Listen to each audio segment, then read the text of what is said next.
Timothy was sure that the world hated him. The streets of the cozy mountain town were filled with people going about their business. When people saw their friends, they would greet them, ask how they were doing, and a small conversation would start between the interlocutors. A girl was running down the street, trying to catch up with her mother. Her mother turned around and asked her not to run, afraid that she might fall. But all the conversations immediately disappeared when Timothy walked by. The women hugged their children close and the adults moved some distance away. Now, all the passers-by tried not to look at the guy in the torn cloak carrying the sack. Timothy heard everyone around him whispering about how he was the corpse collector. The guy did not react to the voices around him or the people staring at him. His path was straight to one of the shops. The shop owner was not alone and immediately asked why the corpse collector had come to visit him this time. The other customers were in a hurry to leave the shop because they didn't want to be in the same room with him, but Timothy wanted to sell something. He poured the collected jewelry out of the bag onto the table. The store owner was unhappy, calling the finds garbage. The man threw a few bronze coins on the table with contempt and said that Timothy had had enough. He had to leave, but the guy was amazed at the price. He was offered only 20% of the regular value, and he wondered why. The store owner was not going to answer him. Instead, he grew outraged, saying that the corpse collector had no right to say anything. In this world, danger lurked at every turn. People could face monsters at any moment. However, there were also those who hunted these monsters. Such people were called adventurers. High-ranked adventurers mined expensive materials and fought monsters every day to level up. A slight difference in levels made a huge difference in power. Level was the foundation of this world. And it was in this cruel world that Timothy's adventurer level was 1. After the boy received his reward at the store, he headed to the market and asked an old man he knew for bread, as he always did. The old man greeted him and handed Timothy a package, saying he had prepared some bread he couldn't sell. This was not the first time this happened, but it was a sin for the boy to complain. He paid for the goods offered. His grandfather said that maybe he should find another vocation and quit his job as an adventurer, but Timothy replied that he couldn't do that. He had already gained a reputation as a notorious corpse collector. No one would agree to hire him. He had long wanted to become an adventurer, but after his dream came true, he learned about his curse. 0 experience. He turned out to have a rather unusual skill, or rather a real curse that was impossible to fight. No matter how hard he tried, he failed to gain experience. His level didn't rise. It seemed like Timothy couldn't get any stronger thanks to this cursed skill. But he didn't give up. The boy believed with all his heart that he would one day be able to improve his level, but the system was relentless. After a while, the boy finally lost faith in his abilities. Then he started collecting materials from the corpses of monsters. He had nothing to do with killing the beasts. They were killed by adventurers, and that's how Timothy became a corpse collector. The materials from first-level monsters were very cheap, and the guy needed to look for better monsters. Collecting small things in the wake of the adventurers, Timothy knew he couldn't last long. While thinking about this, he didn't notice that he had crossed the path of a group of young people. He lost his balance. Timothy couldn't hold on to anything, and he dropped a piece of bread, his last meal, and fell to the ground. The leader of the adventurers stepped on the bread and said with disdain that the bastard was a corpse collector. The adventurers crowded around the leader and Timothy with arrogant smiles. Everyone in this town knew him by that repulsive nickname. Because of it, he couldn't find another job. He couldn't understand why this was happening to him. But no matter how much he was despised, he couldn't stop searching the corpses. Otherwise, he would simply die of hunger.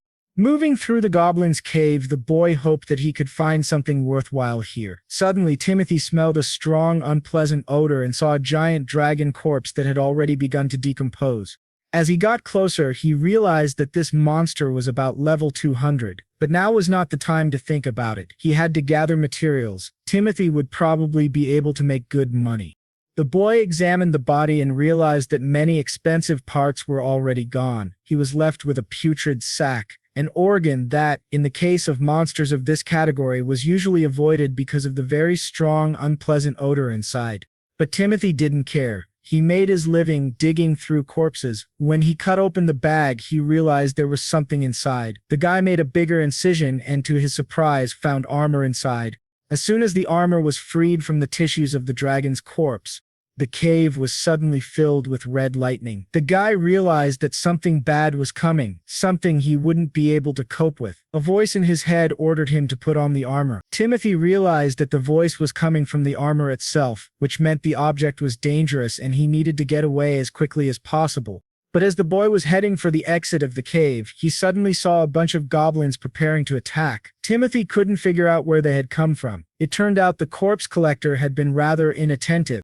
While preparing for the fight, he realized that his opponents were of the same level as him, but he didn't have good equipment. The goblins, meanwhile, rushed to attack, some of them armed, and Timothy realized he was about to be killed. The corpse collector could not believe he would really die in such a place, having achieved nothing in life.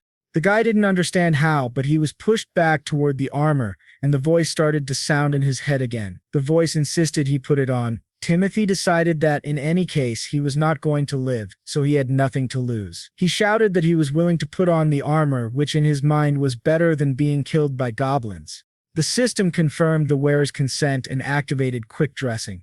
Surprised, Timothy looked back in the direction of the armor, which began to emit lightning toward him. A few seconds later, in front of the astonished goblins, the guy was fully equipped in the armor of the abyss, ready to fight. Timothy, looking at his new armor, wondered if the armor of the abyss was truly on his side. The armor replied that it would unconditionally follow the boy's orders. The boy, preparing to repel the goblin's attack, believed, unlike his old sword, which had been knocked out of his hands, the blade he held now was much better. The guy realized that the goblins were of the same level as him, but with this blade, the corpse collector had a chance to survive. After slashing a couple of enemies, the guy suddenly felt a surge of energy in his armor. He didn't understand what was happening. Timothy felt that with each kill, his body became much lighter. He became stronger, as if it were not his body at all. Finally, believing that he could survive and win, the guy shouted that all his enemies would now come to an end. After the fight ended, a strange light from the corpses of the enemies began to penetrate Timothy's armor. The guy didn't realize what was happening until the system announced that his level had increased. Surprised, Timothy looked at the message in front of his eyes and could not believe what he was seeing. The system notified him that the owner's level had been confirmed and had now increased to level 6. Timothy didn't know how to feel about this news. He had already grown used to not being able to gain experience points. He looked around at the remains of the monsters that surrounded him, wondering what this meant. At that moment, the system notified him that thanks to the armor of the abyss, he was able to use the level absorption skill. It turned out that Timothy could really raise his level without gaining experience. In fact, this strange armor allowed him to absorb the levels of his enemies. He wasn't imagining things. He was actually getting stronger and faster all this time. By now, Timothy had already gained 5 levels in addition to his first. He could really become stronger. The guy was overwhelmed with joy. This incredible news was a blessing. His dream was coming true.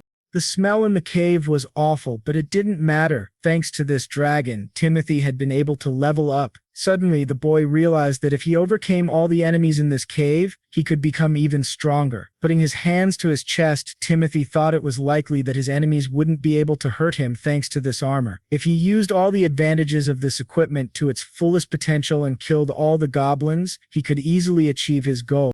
But the guy's thoughts were interrupted by a strange feeling of someone's presence. He didn't even realize there was an enemy behind him. Looking around, he saw a giant goblin, but he knew that there shouldn't be any strong monsters in this cave. Still, the boy's eyes couldn't deceive him. He was looking at the Goblin Lord himself, surrounded by his subordinate minions. Timothy did not understand how the highest-ranking goblin of level 35, the defender of this cave, could have come here. The boy realized that he urgently needed to run to the exit of the cave, but behind him, smaller goblins had already begun to eat the dragon's corpse. The guy realized the goblins were attracted by the smell of meat. The system alert recommended retreat immediately. Timothy understood this perfectly well, but he was unable to do so. All the exits were blocked.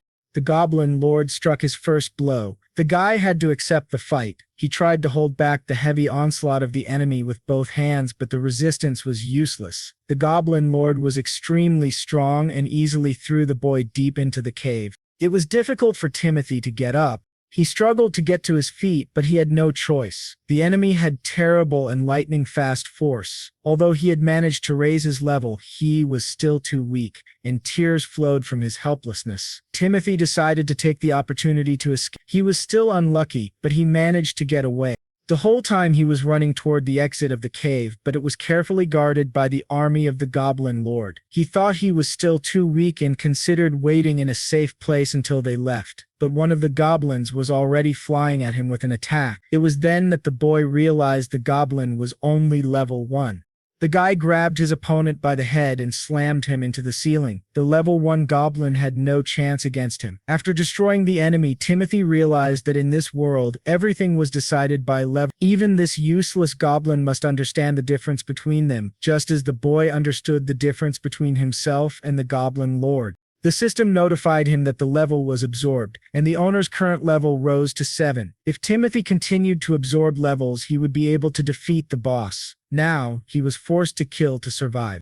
A fierce fight broke out, and the level 1 goblins were destroyed one by one, unable to resist the boy's strength. A few minutes later, it was all over. Only the strongest remained in this world. Heading deeper into the cave, the boy reasoned that only those with a high level of skill would be able to survive. The weak would always obey the strong, and the boy knew this from his own experience. Having destroyed the level 1 goblins, Timothy absorbed their powers and was promoted to level 15. Suddenly, after walking a bit further, the guy saw illuminated side caves and the system recommended exploring them. Following the recommendation, in a few minutes Timothy found mountains of treasure hidden in the dungeon. Stunned, the boy wandered among the piles of gold and realized the goblins had stolen all these treasures from people. Ordinary people would not have been able to handle even the level 1 goblins, so perhaps there was something useful here for Timothy.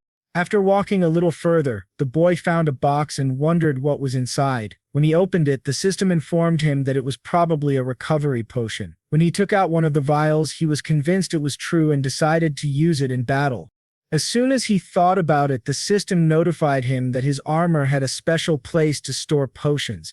In a second, all the vials were automatically stored on the guy's belt. This discovery turned out to be very useful for Timothy, and he thanked the higher power that brought him here. The guy really wanted to take at least some gold with him, but he realized it would hinder him in the battle with the boss. The main goal was to return to the city alive. If he succeeded, Timothy could get rich by selling materials from the monsters. Having finally gathered his thoughts, he decided not to waste any more time and set off to meet new adventures and challenges. Suddenly, when he was almost out of the cave, he heard someone's voice and went to follow the sound. Behind one of the boxes, the boy was shocked to see a girl tied up. She was the one begging for help, so the goblins were stealing children as well. The girl, seeing a person for the first time in a long time, began to cry, continuing to beg for help. Timothy hurried to untie her, noting that she was very lucky to be noticed by him. After untying the gag from her mouth, the girl introduced herself as Lindsay and said she was from a nearby village. Sincerely thanking him for saving her, the girl folded her arms over her chest, stammered, and asked the name of her savior.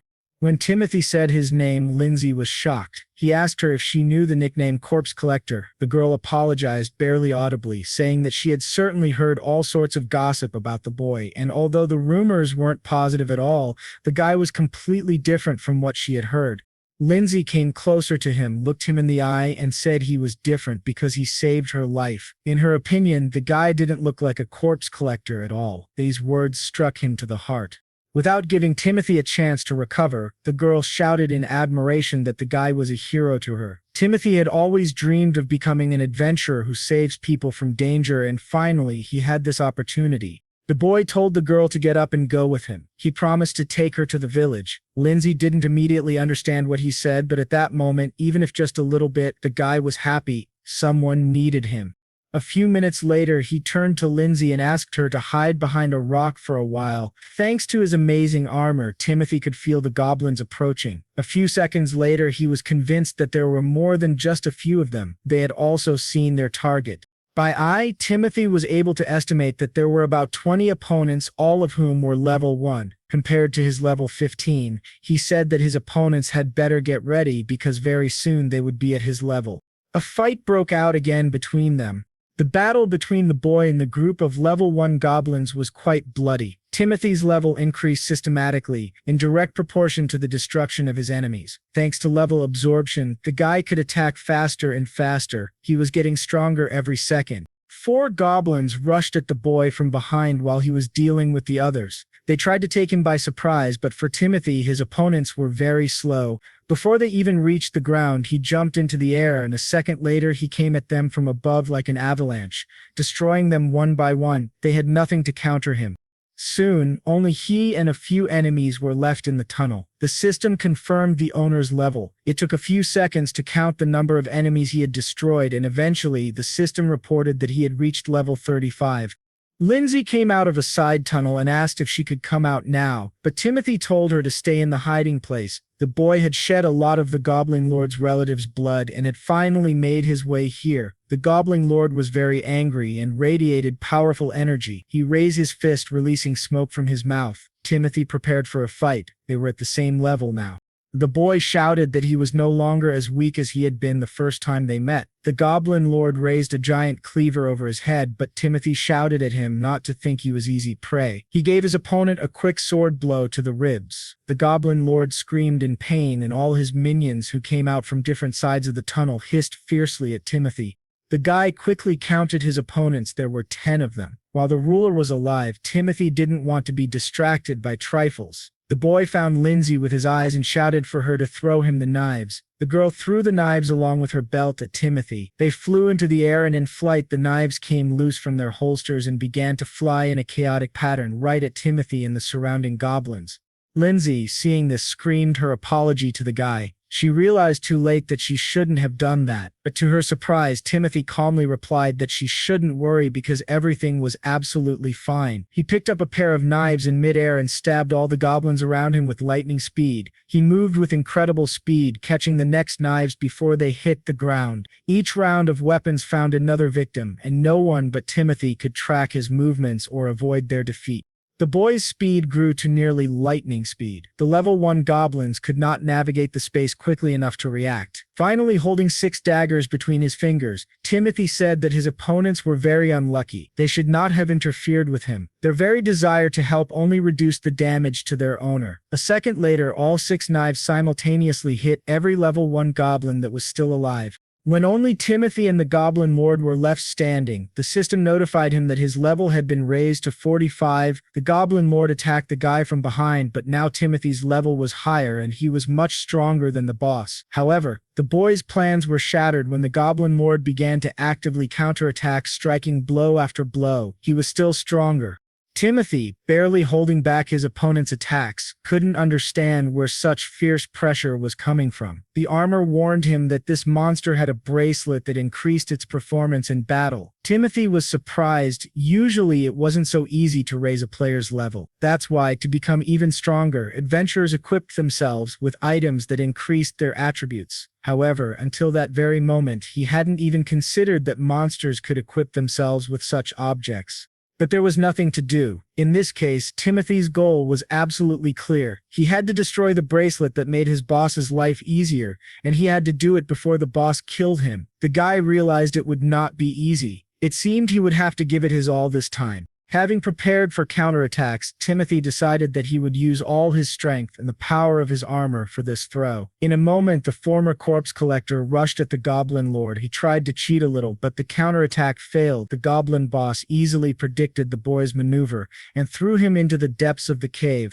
But it wasn't over for Timothy. He noticed that he had landed near the goblins he had killed earlier, with his daggers still sticking out of them. A second later, 2 daggers were already in his hands, and he was running at the Goblin Lord again. Halfway through, Timothy threw both daggers toward the goblin boss, distracting him. While the boss deflected the daggers with a supercilious grin, the guy had an interesting idea. Timothy ran as fast as he could toward the Goblin Lord, preparing to jump while targeting the bracelet on the boss's arm. The guy shouted that he had said it from the beginning. His goal was the bracelet. The effect of the object was nullified, and the Goblin Lord could not yet understand what had just happened.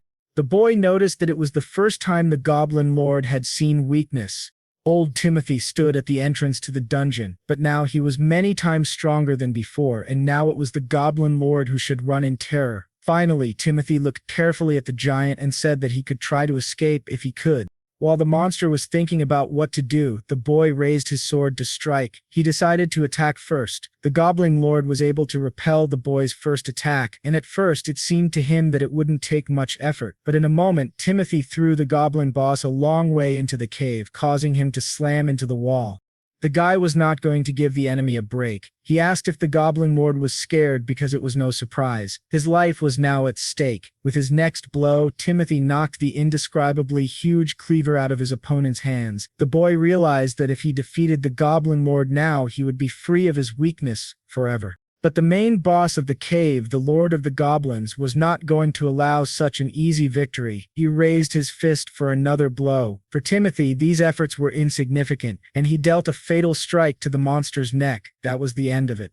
Thanks to this fight with the Goblin Cave boss, the boy would become even stronger from now on, and he thanked the creature for it. A few seconds later, the system notified him of a level increase, and Timothy's level was raised to the 80th. The guy turned toward Lindsay's hiding place and called out to her. The girl cautiously approached Timothy, looking at the corpse of the Goblin Lord. She couldn't believe that the boy had actually defeated him. Finally convinced she was safe, Lindsay said that the boy was now the strongest adventurer in the area. According to the usual ritual, Timothy began to mine treasure from the corpse of the Goblin Lord, cutting off his big fang. The guy had never dared to dream that the day would come when he would obtain such a rare material. Lindsay assured Timothy that he shouldn't worry. She was willing to carry anything he needed, wherever it had to go. Gradually, the corpse collector's bag filled up. The blade of the Goblin Lord and the cursed bone appeared there. Timothy sincerely thanked the girl for her help with the material. No one had ever offered him help like that before. Lindsay replied that he shouldn't worry. She wanted to thank him for saving her life, and this was an easy thing to do. The only thing that worried her now was what they would do with the body of the Goblin Lord. Timothy realized that he had already gathered good materials and no longer needed to hide. He could just return to the village. But if they left the goblins alive in this cave, they would be able to kidnap girls from the village again. Something had to be done. The guy asked Lindsay if she would stay with him a little longer. She asked where they were going. The boy replied that he would no longer allow the goblins to kidnap people, especially not his fellow villagers, and that all the monsters in the cave would be destroyed. When the enemies were finally defeated, the boy took the girl back to the village. It was time for them to return home.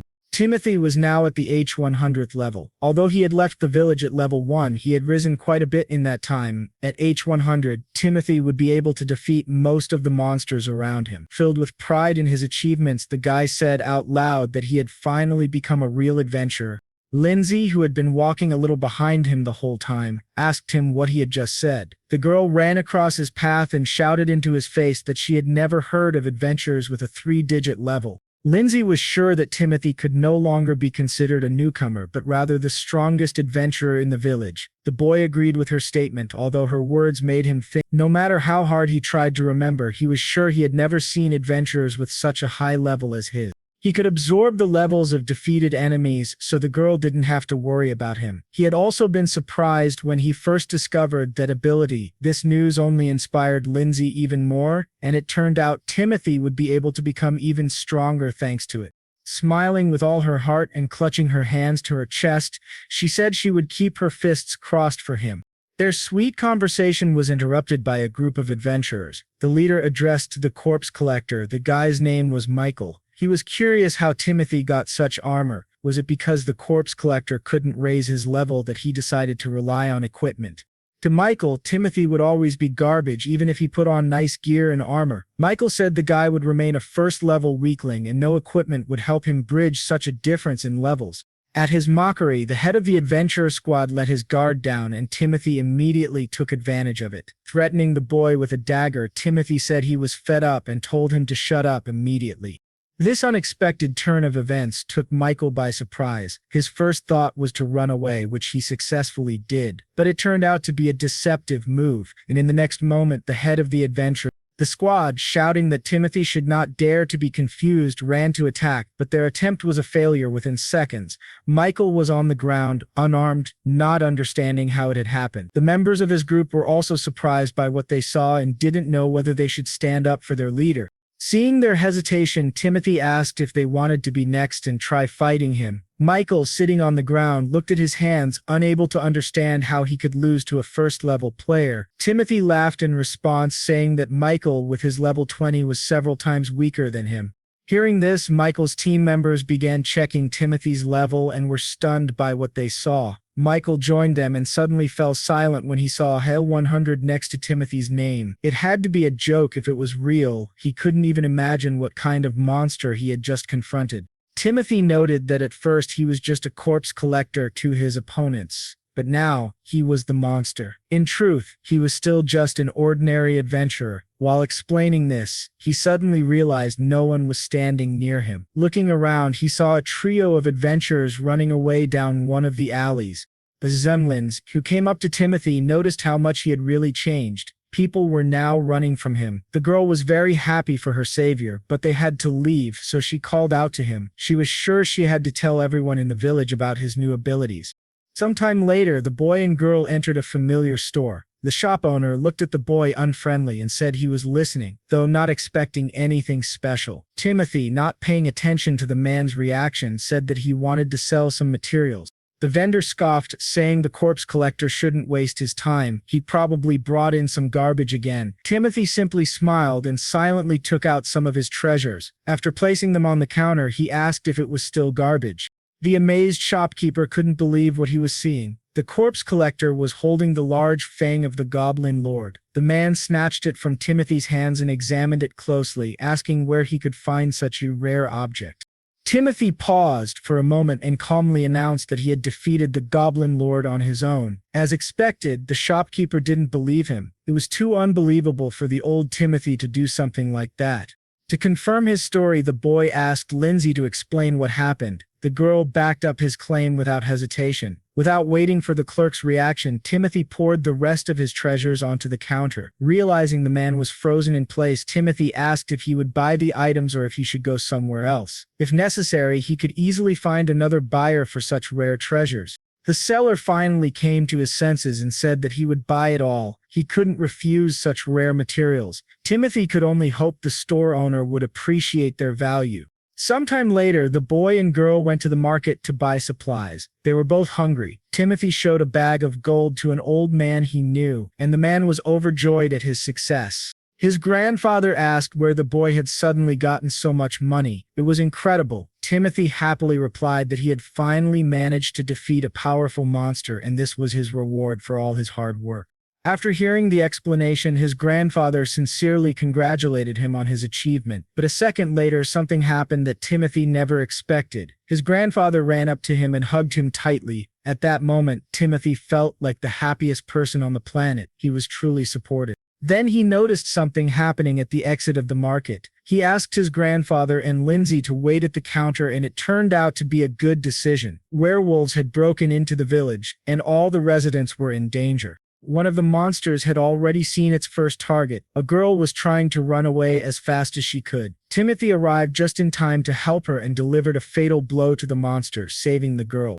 When it was over, he looked back at the girl lying on the ground and asked if she was okay. She responded positively, and he calmed down. Looking at the remaining werewolves, Timothy asked what they were, but he didn't really expect an answer. It didn't matter. They shouldn't have come to the village today. The first few werewolves were followed by a whole pack that climbed over the fence. They lined up in front of Timothy, preparing to attack. The boy realized he couldn't let them into the village. Meanwhile, the locals began searching for Michael and his group of adventurers, but Timothy realized they had fled. They had abandoned their duties because of him, so saving the village was now entirely his responsibility. He didn't mind, especially since the werewolves rushed into the attack. Each of them was level 8, and they posed no real threat to him. Of course, one person couldn't stop the whole gang, so some of them slipped past him and ran straight into the village to attack the townspeople. Hearing their screams, Timothy saw there were too many of them on the street, and Timothy knew he should never forget about them. If nothing was done about this invasion, the werewolves would simply kill all the locals. When one of the werewolves rushed at another victim, Timothy repelled the attack and punched the predator in the nose. He beat the werewolf until it stopped moving, and in the end, there was one less enemy. When it was all over, Timothy asked the man who had almost died if he was okay, and the man replied that he was not injured. When the man remarked that Timothy was a corpse collector, Timothy simply replied that he had more important things to do now. Although the locals considered him just a corpse collector and called him names, he still had clear moral principles. He couldn't leave people to die, so he needed to finish off the huge pack of monsters as soon as possible. The guy moved at high speed past local people who couldn't understand where he got his strength from. One by one he defeated the werewolves who had nothing to oppose the man with the H100th level. With each kill, the guy's level increased. He was absorbing them. Eventually his level rose to 72 in a very short time. Timothy had reached level 72 after defeating most of the monsters, but the werewolves were originally 10. If he had defeated all of them, he would have reached level 80. So everything suggested that Timothy had missed one, and now that Werewolf was among the people in the village, the boy was right. One of the werewolves was sitting on the roof of a house watching a girl standing alone in the street. You might say Timothy found the victim just in time and got to her before the werewolf could land on the ground. The guy was well aware that even with his high-level abilities and experience, he would not be physically able to save everyone. Meanwhile, the werewolf was getting closer to his victim, who stood frozen in place, unable to move. The boy realized he couldn't accept what was happening. He had to save the girl. Maybe he could throw his sword at the beast. The guy had only one chance, but it was better to take the risk than to regret it later. So without hesitation, he threw his weapon in the direction of the monster. The sword flew in a straight trajectory toward its target, with only seconds left before impact. A strong blow from the sword sent the werewolf flying into the nearest wall of the house. It was wounded in the chest. Timothy approached the girl, who was sitting with her arms wrapped around her head. She was terrified. When the girl realized she was no longer in danger, she looked up at the guy and, surprised, called him a corpse collector. She asked if he had really come to rescue them. Timothy was glad the girl was okay. The guy realized he didn't have time to talk, so he hurried to say goodbye, glad that he had managed to save the child. But before Timothy could get far, he was surrounded by locals, and he thought that nothing good was in store for him. One of the locals said that they all had a conversation to have with the corpse collector. The guy understood that this was to be expected. People would be unhappy that they had been saved by a corpse collector. He didn't want to listen to more insults at his expense and hurried to say goodbye, saying they probably wouldn't want to see his face again. But before he could leave, he was stopped once more. Only this time, people wanted to thank him for their salvation. It was thanks to his protection that no one in the village was injured. Timothy had risked his life to save them. After these words, the mother of the girl he had rescued approached him, and he didn't know how to react to this behavior. The woman asked him to listen carefully to her words and thanked him for saving her child, bowing low to the ground. Timothy, seeing this, rushed to the woman and told her to raise her head immediately. He just wanted to help people. That's all. He used to collect loot from corpses, and that would never change. However, now Timothy had the strength to help others. He proclaimed that from now on he would become an adventurer who would help people in need. He asked the locals to watch him, for which he would be immensely grateful. Then he turned around and walked away. On that day, he went from a miserable corpse collector to an adventurer who saved the village from destruction. But the next day came.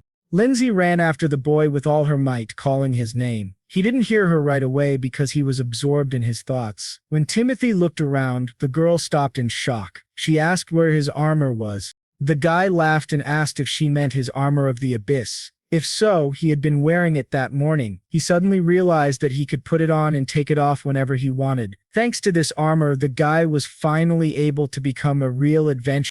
He was happy about what he had found in that strange cave, but the boy was still tormented by thoughts. Why was there a strange dragon corpse in the Goblin's cave? Although it didn't really matter now, in the end everything had turned out for the best. Meanwhile, in the Goblin furnace, not far from the dragon's corpse, something was happening.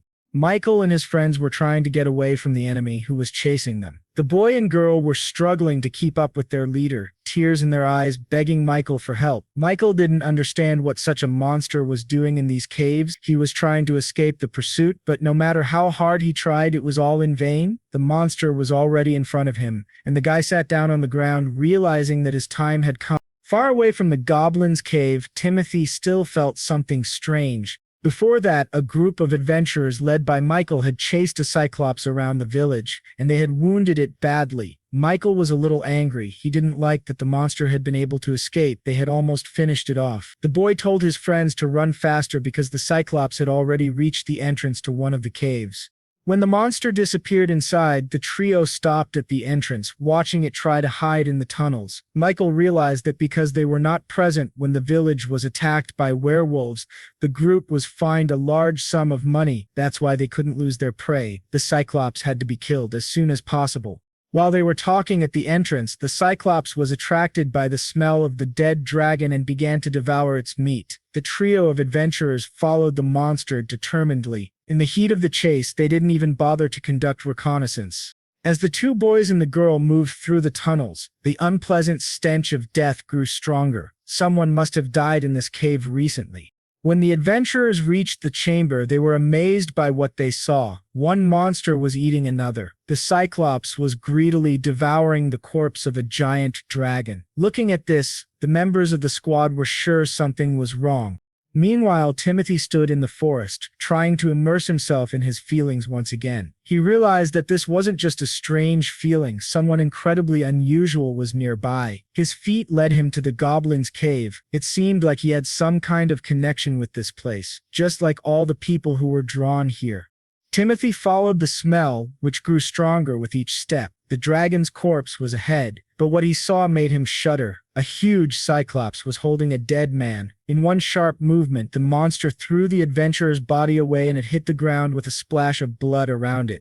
After the Cyclops had finished off the last member of Michael's team, its eye found Timothy's silhouette in the darkness of the cave. The guy looked at the monster. He had never met such a demon before, but he was confident in his abilities. He was not in danger. Timothy decided to attack first, to be ahead of the curve before the Cyclops had time to make its move. But unexpectedly, the system stopped him, warning that the difference in levels was too great. Timothy was advised to avoid fighting. The guy was so shocked that he didn't notice the monster running up to him and striking him. For the first time, Timothy choked on the pressure. He lost his balance and flew into the depths of the cave. The system informed him that it was recommended to check the status of the enemy, and Timothy could not believe his eyes. This gigantic Cyclops of the abyss turned out to be at level 200, which was extremely surprising. The guy still hadn't decided what to do. The system reported a powerful energy accumulation in the area of the enemy's head. Still lying on the ground, Timothy was advised to retreat immediately, but he didn't have the strength to do so. The Cyclops began to approach, ready to make him its next victim. The system kept screaming for an immediate retreat. Timothy tried to force himself to get up. He realized that if he didn't act now, his end would come right there. The system reported that there were 8 seconds left before the attack. The countdown continued as Timothy leaned on his sword. The second the countdown ended, the Cyclops threw the boy away from it, emitting a powerful beam of energy from its eye. Timothy, unable to counteract the powerful opponent, screamed loudly from the blow and was badly injured. He fell to the ground, deep in the furnace. The corpse collector felt like he was losing consciousness, but the Cyclops was not going to stop. The guy didn't know how much time had passed, but something had definitely changed. The system reported that the enemy had left the cave. The monster may have mistaken Timothy for a dead man, but it was wrong, though it was close to the truth. The armor informed Timothy that he was seriously injured and recommended using a potion to heal his wounds. Timothy was delighted. He had completely forgotten that he had found such a potion in the Goblin's lair. After drinking 1 bottle of the potion, the boy felt he could at least move more easily. He silently thanked the Goblins for their medicine. The boy looked toward the exit of the cave. He had to urgently catch up with the Cyclops. It was definitely heading for the village. Timothy began moving toward the exit when suddenly someone called out to him, calling him Corpse Collector. It was a voice he was very familiar with. Looking around and peering into the darkness of the cave, he saw Michael near one of the walls. The boy was still alive, overcoming incredible pain. Michael said he saw the healing potion and demanded that Timothy give it to him. The leader of the adventurers still believed the potion was too valuable for someone like Timothy. Michael hoped to heal his wounds and escape before the monster reached the village. That's why he began to shout, demanding that Timothy hand over the healing potion immediately. But his enthusiasm quickly faded as he choked on a bloody cough. He began to beg Timothy, saying the pain was unbearable. The corpse collector asked the system that controlled his armor if healing potions could heal Michael's wounds. The system replied that it was impossible. Michael had too many fatal wounds and had 0 chance of survival. According to the calculations, he would die in a few minutes from blood loss. This news was, of course, very upsetting for Timothy, but he was also curious, would the level absorption skill work on people? The system answered in the affirmative. The guy turned to Michael saying that he could no longer help him. Michael replied that he had already figured as much.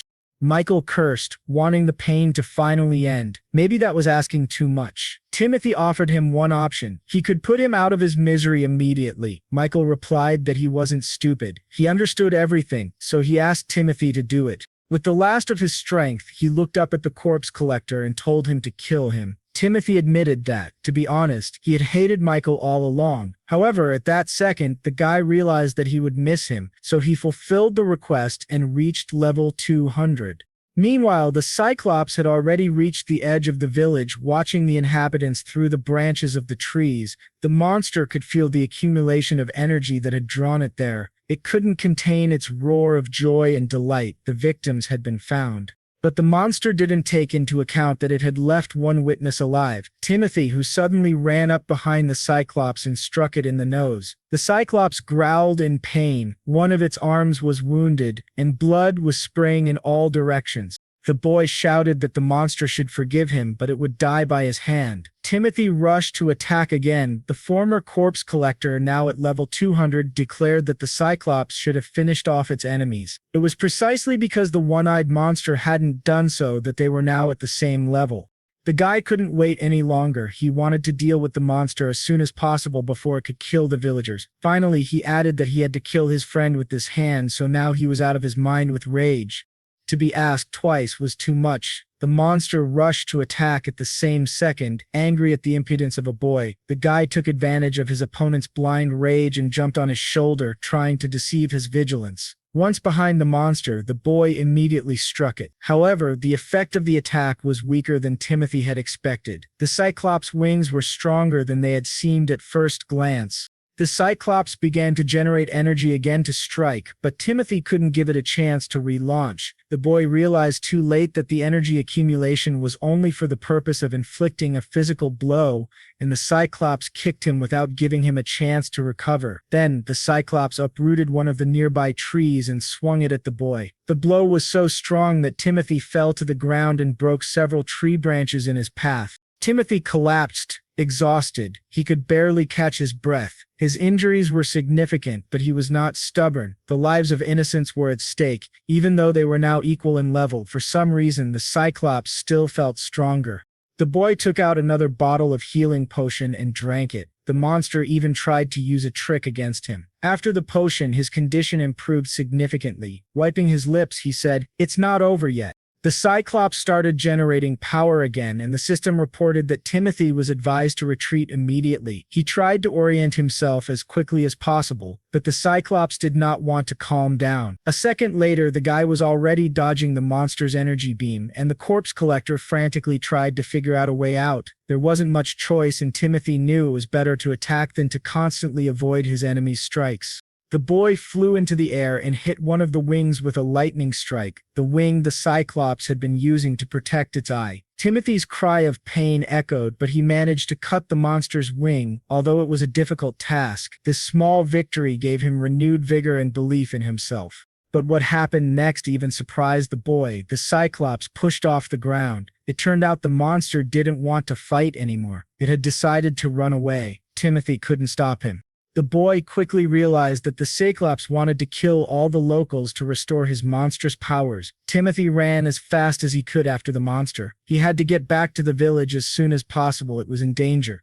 The locals, meanwhile, had no idea what was coming until they saw the monster's giant shadow overhead. Luckily, they all managed to run away from the spot where the Cyclops landed, as the impact caused a real explosion. The first thing the Cyclops did after landing was destroy the houses around it. The villagers screamed and scattered in all directions, begging for help. This only attracted the monster's attention, and it began using its energy beam against the people and everything nearby. Timothy could not stand such vandalism. He struck the Cyclops unexpectedly and shouted for it to stop. As the monster prepared to counterattack, the boy disappeared from its field of vision, as if he had vanished into thin air. The monster looked up and saw his opponent in the air, preparing for another strike. A moment later, when Timothy reached his target, the Cyclops easily repelled the attack, a smile on its face. Timothy wasn't going to stop. He kept hitting the Cyclops over and over again. His goal was to save the village. The Cyclops responded to this restlessness by concentrating energy in its eye area. It wasn't going to die so easily. In the heat of emotion, Timothy almost forgot about his own safety. The monster tried to take advantage of that, but at the last second, Timothy managed to avoid injury. When the enemy saw it had missed, it swung its huge fist to strengthen the attack. This blow was inevitable. It was so powerful that Timothy sank into the ground, kicking up a massive cloud of dust and stones. The Cyclops, meanwhile, turned around and headed for the center of the village, jumping from one roof to another. When the dust and smoke cleared, people saw Timothy lying in the crater. A few seconds later, the guy tried to get up, saying that he had not yet completed his mission. He realized that only he could overcome such a strong demon, so he must never give up. The Cyclops reached the central market and stood in front of an old man, Timothy's grandfather, who was also his food supplier. The monster coldly called him a thug. The grandfather looked around and realized that even if he ran, they would still catch up to him. In that case, there was no point in fleeing. All he could do was buy time for the hero. And the hero didn't take long to appear. A couple of seconds later, Timothy stood in front of the monster's face. The boy looked back at his grandfather and shouted that a scrapper like him could never be a hero. But his grandfather was adamant. He said the boy was truly a hero. Otherwise, why else would he come to his aid? Timothy may have agreed, deep down, but he still didn't know how to defeat such a strong and powerful enemy. The old man was silent and simply replied that it didn't matter that he and the monster were of the same level. Digging through the drawer, the old man told the boy not to keep so many unimportant thoughts in his head. A second later, when he found what he was looking for, he threw a piece of bread in Timothy's direction. The boy automatically grabbed it. Only after he had the piece in his hands did Timothy realize that it was the same bread the corpse collector ate every day. The old man asked if there was anything different now from the days when he was a corpse collector. Timothy said that the bread still tasted terrible, but thanks to his grandfather, he was able to pull himself together. Timothy thanked his grandfather and apologized to the monster for keeping it waiting. They could continue their fight.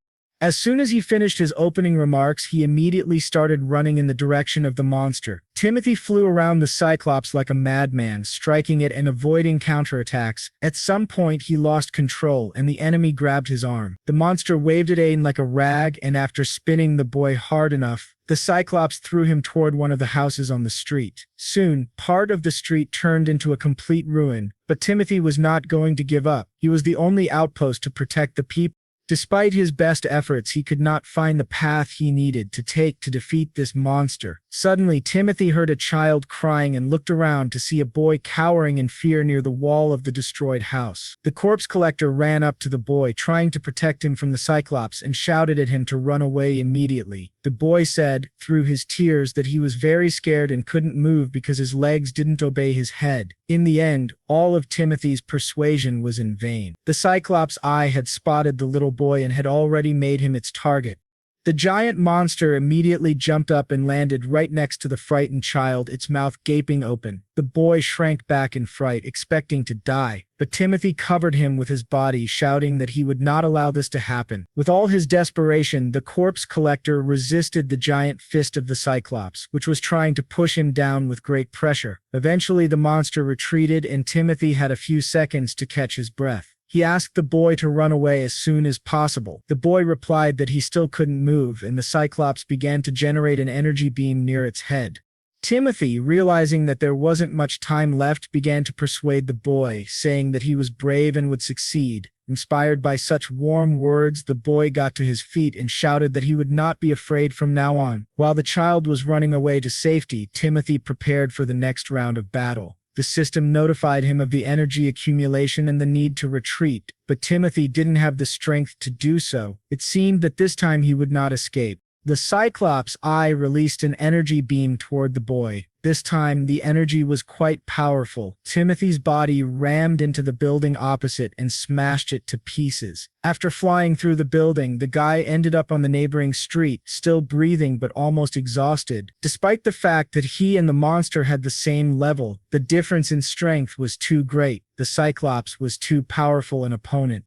The system notified him that he needed immediate treatment, so Timothy reached into the compartment with the potions. But a second later, Timothy realized that the compartment was empty. There wasn't a single bottle inside. It seemed that the healing potions had been lost during the monster's last attack and there was no hope for salvation. The guy realized that he had to be healed urgently, but gradually his consciousness began to fade. So, the village was destroyed. If he could recover, he could save all these people, and Timothy really wanted someone to help him. His request was heard. The bottle of the potion was already being emptied, providing the desired healing. Timothy gradually opened his eyes and saw a stranger helping him. Seeing that he had regained consciousness, the girl shouted joyfully. Timothy stood up and asked who she was. The stranger introduced herself as Melissa. She said that she was born and raised in the village, so she also wanted to protect it. She was just an ordinary village girl. The Cyclops couldn't wait long. It was destroying everything around it, so Timothy had to get back to the fight as soon as possible. The girl shyly said that she saw the boy fight the monster to protect their village. All the people also wanted to protect this village despite everything that had happened before, and they were very grateful to him for his sacrifice. She got to her feet and offered Timothy her hand, suggesting they get out of here. But the guy said he couldn't do that because he was the only one in the village who could defeat this monster. The guy leaned on his sword, trying to get up. He had to come up with some plan to save the people in his condition. But Melissa replied that if Timothy lost to the Cyclops now, then nothing would save the village. The boy saw the village burning and smoking behind the girl's back. The scale of destruction was overwhelming. Destruction was increasing with each passing second. Melissa believed that because Timothy was the only defender, he needed to avoid meeting the monster for now. He could only resume his duties once his injuries were fully healed. The guy's whole body really hurt. It seemed like he needed to rest a little more before fighting again at full strength. But Timothy and Melissa's plans were not to be, as the Cyclops landed in front of them a few seconds later, ready for a new round.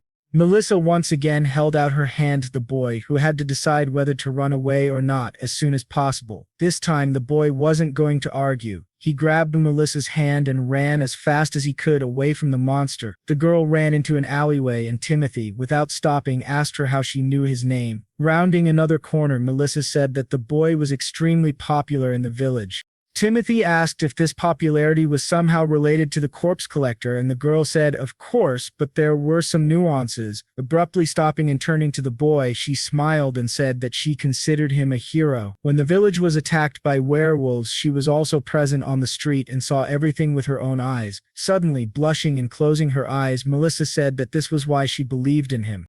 The girl believed that Timothy could save the village, and the boy was incredibly inspired by her words. He promised, with respect in his voice, that he would definitely kill this monster and save their village. The conversation between the boy and the girl was interrupted by screams from around the corner. When they looked out, they saw some people dragging villagers to carts in the middle of the small square. There were 2 carts already filled with residents, and only the last girl was left to be dragged away. The leader of the robbers ordered his men to hurry up because soon the monster would reach there. Even if they all openly kidnapped people, no one could stop them now. The leader of the robbers and looters laughed out loud. Their time to make money had finally come. Timothy didn't understand why he had to come across these disgusting creatures who couldn't even be called human during such destruction. These creatures were going to take everything they could carry from civilians. Melissa was also very outraged by the actions of these people. Their actions were absolutely inhuman. Being fascinated by everything that was happening on the square, the guy didn't notice that the girl was no longer with him. He looked around and saw one of the looters, who was quite strong, holding Melissa and threatening to kill her. The giant looter said that if the guy didn't want this girl to get hurt, he should drop his weapon.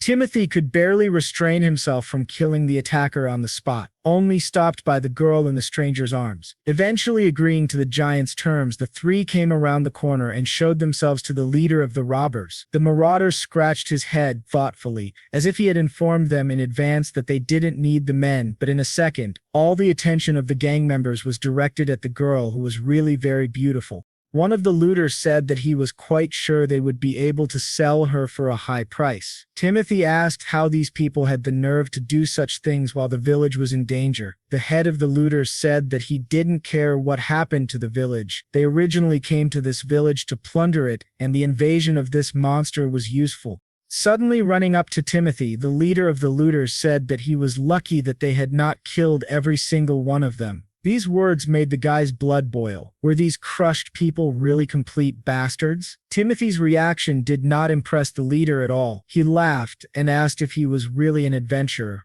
Leaning down to the boy's ear, the robber said that he was very sorry he was in the wrong place at the wrong time. Even with so much power, the adventurer could do nothing in this situation. The leader of the robbers no longer paid any attention to Timothy. He turned to his men and told them that it was time to get on the road. Looking at Melissa, who was still in the giant's hands, the man ordered him to watch her more closely. The robbers did not want the boy to interfere in their affairs. Timothy just needed a second. As soon as the right opportunity arose, he would save Melissa, and suddenly that moment came. It was Lindsay. The girl was running at the burly man with such speed that she didn't have time to stop in time. When he jumped aside, she tripped over a stone and fell to the ground, still holding the knife in front of her.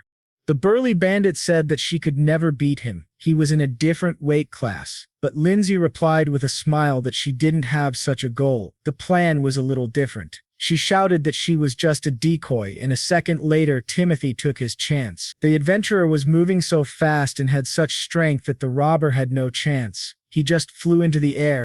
The robber dropped Melissa from his hands, and Timothy managed to pick her up in time. The girl flew straight into his arms. The boy told her that everything would be okay now.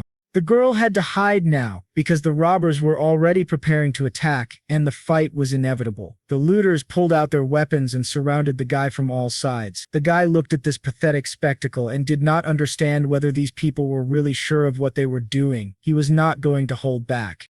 The leader of the robbers shouted with laughter that they were not afraid of him, that he was a fool pretending to be a hero. Timothy turned in his direction and said that he was giving them one last warning. It was not too late to stop. There was too big a difference in levels, and soon it was over. The still living leader asked what Timothy was, saying adventurers were not that fast. Timothy came closer to the robber and said that, unfortunately, he was no ordinary adventurer. Their marauding squad had been unlucky enough to come across a level 20,000 adventurer. The leader cursed and jumped up from his seat, throwing himself at the guy with the sword. He could not stand such humiliation. When it was over, the system notified them that Timothy's level had risen and reached the maximum mark for a human. The guy was amazed. This meant that a person could not go beyond the 250th level. He had never thought there could be a level limit, but he had also never heard of adventurers with a level as high as his. He was brought out of his thoughts by Melissa, who threw herself around his neck screaming, and he could barely stay on his feet. She thanked him for saving her, but Timothy said he would never have left her. He couldn't have done that, because it was this girl who had saved him when she gave him a restoration potion to drink. If not for her, that Cyclops monster would have killed him long ago. So Timothy's whole being screamed that he had to protect this girl. Melissa took the boy's face in her hands and said that, after all that had been done, he had become a real hero to her. The guy was confused. He didn't think he deserved such words in his direction. He had never been praised. If he had left those robbers alive, they could have robbed other villages. These thoughts were constantly running through his head. He was well aware that there was no other choice. He had to take their lives, otherwise they would not stop. Melissa said that it was not his fault at all. He was not to blame for anything. He did not need to beat himself up. The guy had to take all those lives to save the villagers, who were now able to hug each other. That is why she believed there was no need to reproach himself for this act. Timothy did the right thing. She put her hand to her chest, looked wide-eyed into Timothy's face, and said that he was her hero. These words became real honey for the guy, who had been deprived of kind words all his life, and now he felt much better. Lindsay, who ran up to them, said that all the people who had been caught had already returned to their homes. The boy put his hand on the girl's head and said that she was a great girl, which made her laugh and dance on the spot. Lindsay said she was very happy to be able to help and be of service. While Timothy was fighting, she could only watch, but she wanted to help. She really wanted to. Therefore, next time she would really like to fight with him. She wanted to be close to her savior and be useful to him. Timothy replied that he did not agree with this. He said it was okay, the girl should live her childhood. Suddenly, a Cyclops reappeared on the horizon, looking for an adventurer. Timothy turned to the girls and said it would be better for the two of them to hide as soon as possible. The system informed him that now that he had reached the 250th level, he would finally be able to deal with this monster. Timothy looked in the direction of the Cyclops. Finally, Now he had the opportunity to overcome this monster. A few minutes later, the Cyclops reached the square where the girls and the boy were standing. Timothy was even glad to see him again. This time would be the last. The Cyclops would lose his life. But the presence of the girls still prevented the fight from starting, and the guy once again told them to hide immediately. While the girls were running away, Timothy apologized to the monster for his escape during their last meeting. But now he was not going to run away. He suggested they put an end to all their differences here in this square. Watching the Cyclops destroy everything on its way to him, Timothy remembered that he hadn't even been able to wield a sword before. Then one day he had swung his sword for the first time to save his life. After that, Timothy had to fight to defend his home, and at this very moment he would have to use his sword to fulfill the hopes of his friends. The guy shouted that the creature had better get ready, and the confrontation began. Now the Cyclops would feel the blow of a man who had surpassed human capabilities on his own skin. Such an impassioned speech completely deprived the monster of patience, and it broke through houses and rushed straight at Timothy. But the guy, without even moving, responded to this rage with a clear sword blow. Timothy said that the monster's attacks were in vain because he was not the same guy he had been last time. Timothy's counterattack forced the Cyclops to fly a long distance and fall to the ground. He stayed where he was, looking at the huge pile of dust that had risen into the sky. A second later, the Cyclops reappeared through the dust, generating a stream of energy and aiming it at Timothy. The system reported that an incredible energy accumulation had been detected, but Timothy replied that the armor should not worry. The guy raised his sword and said there would be no problem with that, because in this world, level decided everything. And now the Cyclops of the Abyss, no matter how gigantic, had less power than Timothy at level 250. The Cyclops made his move, directing the flow of energy. It struck Timothy's side, but the boy said that it didn't matter to him at all. The monster had no chance of winning if the difference in their levels was so great, and that was exactly what was happening. The Cyclops growled at the boy with rage. The monster could not understand how his opponent had become so strong in the time they had not seen each other. Timothy, looking at him, asked what was wrong. Was the monster scared? This was quite strange, given that the Cyclops had felt strong when he killed the villagers. But karma exists, and now it was the monster's turn to be crushed, which the boy agreed to provide. The monster shouldn't be so surprised. The boy finally moved and ran at high speed toward the Cyclops. In this world, everything was decided by level, and the guy proved it by stabbing the monster with his sword. The blow was so strong that the Cyclops could not remain standing and fell to the ground. The monster was very angry. When it got to its feet, it immediately fired an energy beam at Timothy. The boy said that the Cyclops had not yet realized, but it was his duty to show the creature what real despair was. The guy put his hand forward, which in this case acted as a protective shield, and absorbed the energy of the monster's attack. The Cyclops shook his head in despair, and Timothy asked if he now understood the difference between them. The monster, who had considered himself omnipotent, could not accept such a loss. After a couple of minutes, he rushed into another attack, but punching with his giant fist was a mistake. The guy was not only stronger than last time, but also faster. He managed to dodge immediately. After the physical attack, the Cyclops used another energy beam, hoping to take advantage of the element of surprise. Timothy realized that he couldn't wait any longer, and he jumped into the air, intending to end the fight. The Cyclops tried to track his trajectory, but it was all in vain. The guy was approaching fast, so the Cyclops had to defend himself. With a single lightning strike, Timothy cut off the hand that the Cyclops was using to cover his eye. This loss turned out to be very significant for the monster. It screamed in pain, holding its wounded arm with its remaining hand. Timothy wanted to finish the monster as soon as possible, because this story had dragged on for too long. The boy demanded that the Cyclops kneel before him, but the creature went completely crazy and began to emit energy beams in all directions, saying it was useless to resist. The boy ran up to the Cyclops and punched it in the body. The Cyclops fell to the ground. He saw his opponent running toward him to finish what he had started. The guy said that the monster had harmed many people, and now it was time to pay. He stabbed the giant creature in its only eye. The next day, a large construction project began in the village, and all the locals helped each other. Leaders immediately emerged among them, telling others what to do and where to use their strength. One of the guys who was carrying wood tripped over something and started to fall. Suddenly, like a shadow, Timothy appeared from behind and caught the boy along with his heavy burden. The guy looked back and saw the corpse collector in front of him. He thanked Timothy for his help, and Timothy told him to be more careful. Sometime later, Timothy stood under a tree at a distance from the village and pondered what level transformation meant. The system explained that with the level transformation skill, by absorbing levels, the user could transform them into new unique skills. Unique skills have a variety of useful effects, such as speed boosts or fire resistance. This was a good bonus for adventurers as they received experience points and increased their level. These skills could be obtained with a very low probability, and Timothy had now gained this ability. At first, he could not receive experience points, and therefore unique skills were not available to him. This meant that, in exchange for levels, Timothy could now gain very rare unique skills, which made him think. The main question for the boy now was, what was the armor of the abyss really like? The system recommended that he first learn the skill, Breaking the Limit, which would allow him to gain an unlimited number of levels. The price of this rare skill was 240 levels. That was the price to pay for it. If he bought this skill now, Timothy would immediately lose almost all of his 250 levels. But if you looked at it from another angle, this skill was simply necessary for Timothy. When he realized this, he no longer hesitated but resolutely paid the necessary price for new opportunities.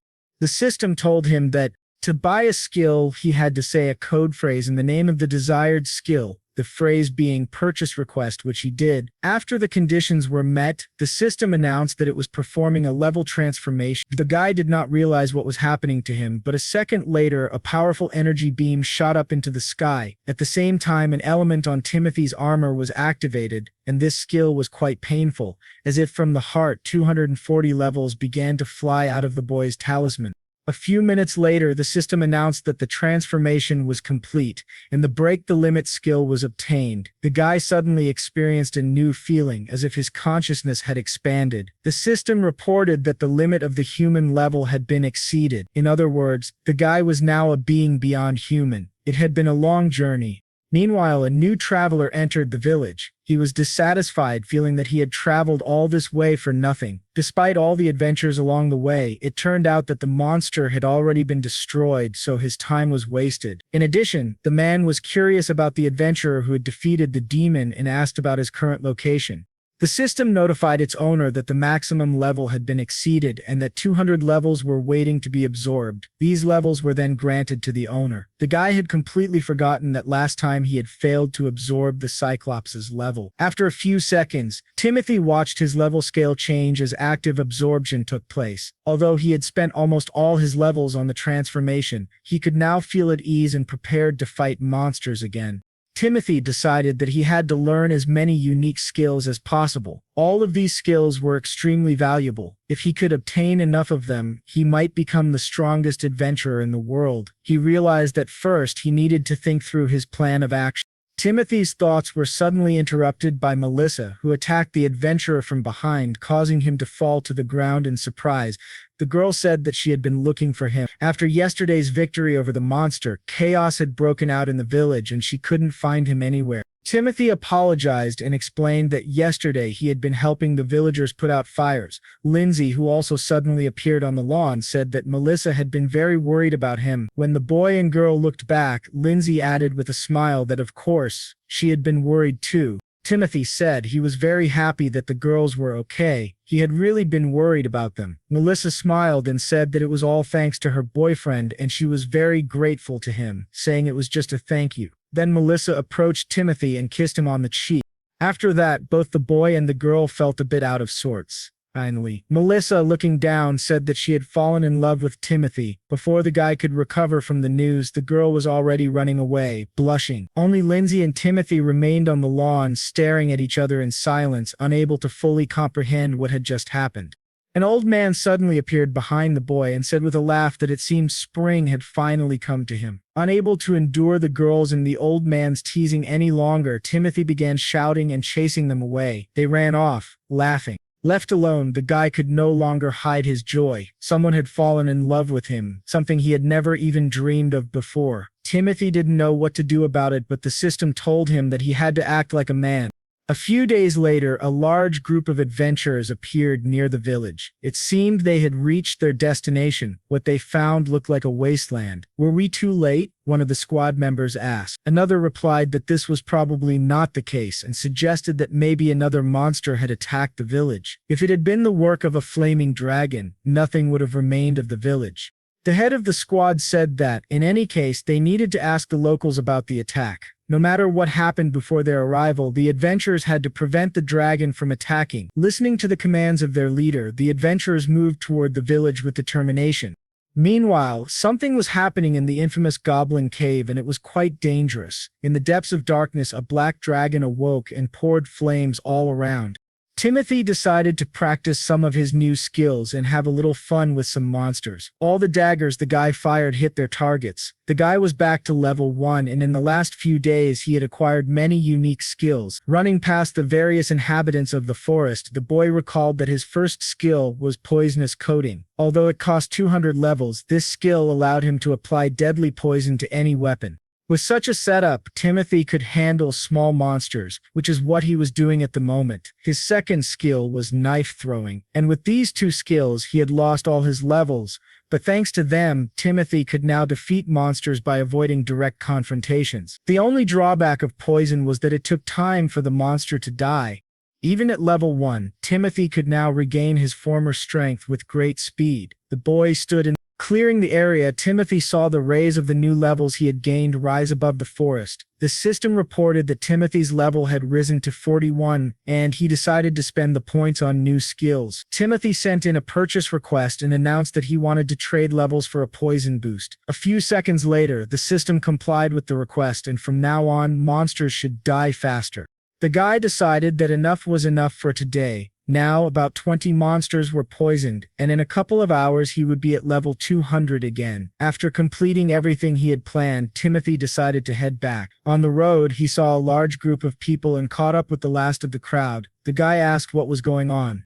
The head of the adventurer squad, a man named Abe, was intrigued by the unexpected meeting and asked if the guy was also an adventurer. Abe was level 120 and a representative of the Adventurers Guild. He wanted to offer the boy a place in their group, but looking at Timothy's data on his monitor, saw that the boy's current level was only 1, which was not enough. All the adventurers gathered around began discussing the fact that Timothy must be a beginner. It was the expected reaction. Abe assumed Timothy probably wanted to become an adventurer, but Timothy replied that he had been one for a long time. This answer stunned the guild representative, who didn't even know how to respond. One of the squad members hugged Timothy's shoulders and, laughing, asked why, in that case, the guy still had a level of 1. "It must be some kind of joke," he said. But as he took a closer look at Timothy's face, the man recoiled. He couldn't believe it. He had heard rumors about this eccentric boy. He was called the weakest adventurer in the history of the universe, the very collector of corpses. Timothy replied that it was true and asked what problem the man had with it. Realizing that the situation was escalating, Abe interjected. He explained that they had received a guild assignment to hunt. Recently, eyewitnesses had seen many special demons in these lands. They were here for one reason. The Black Dragon, a powerful monster of level 150, was hiding in the area. Abe knew that defeating such a monster alone was impossible. That's why he had gathered a group of adventurers with unique skills. His squad would overcome the dragon, and the locals should not worry. Realizing he hadn't even introduced himself formally, Abe shook hands with Timothy. While doing so, Timothy calculated that theoretically he could handle the dragon himself. However, one thought troubled him. Was it really the same black dragon who had given him the armor?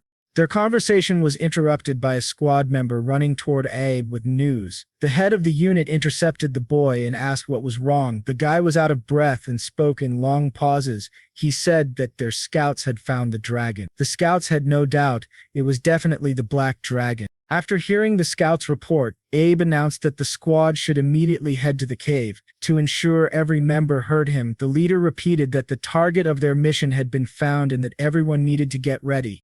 These words energized the squad, but Timothy realized something troubling. The average level of the group was about 120. Although some members had unique skills, they would struggle greatly against a level 150 dragon. Timothy knew he could not leave these people to their fate.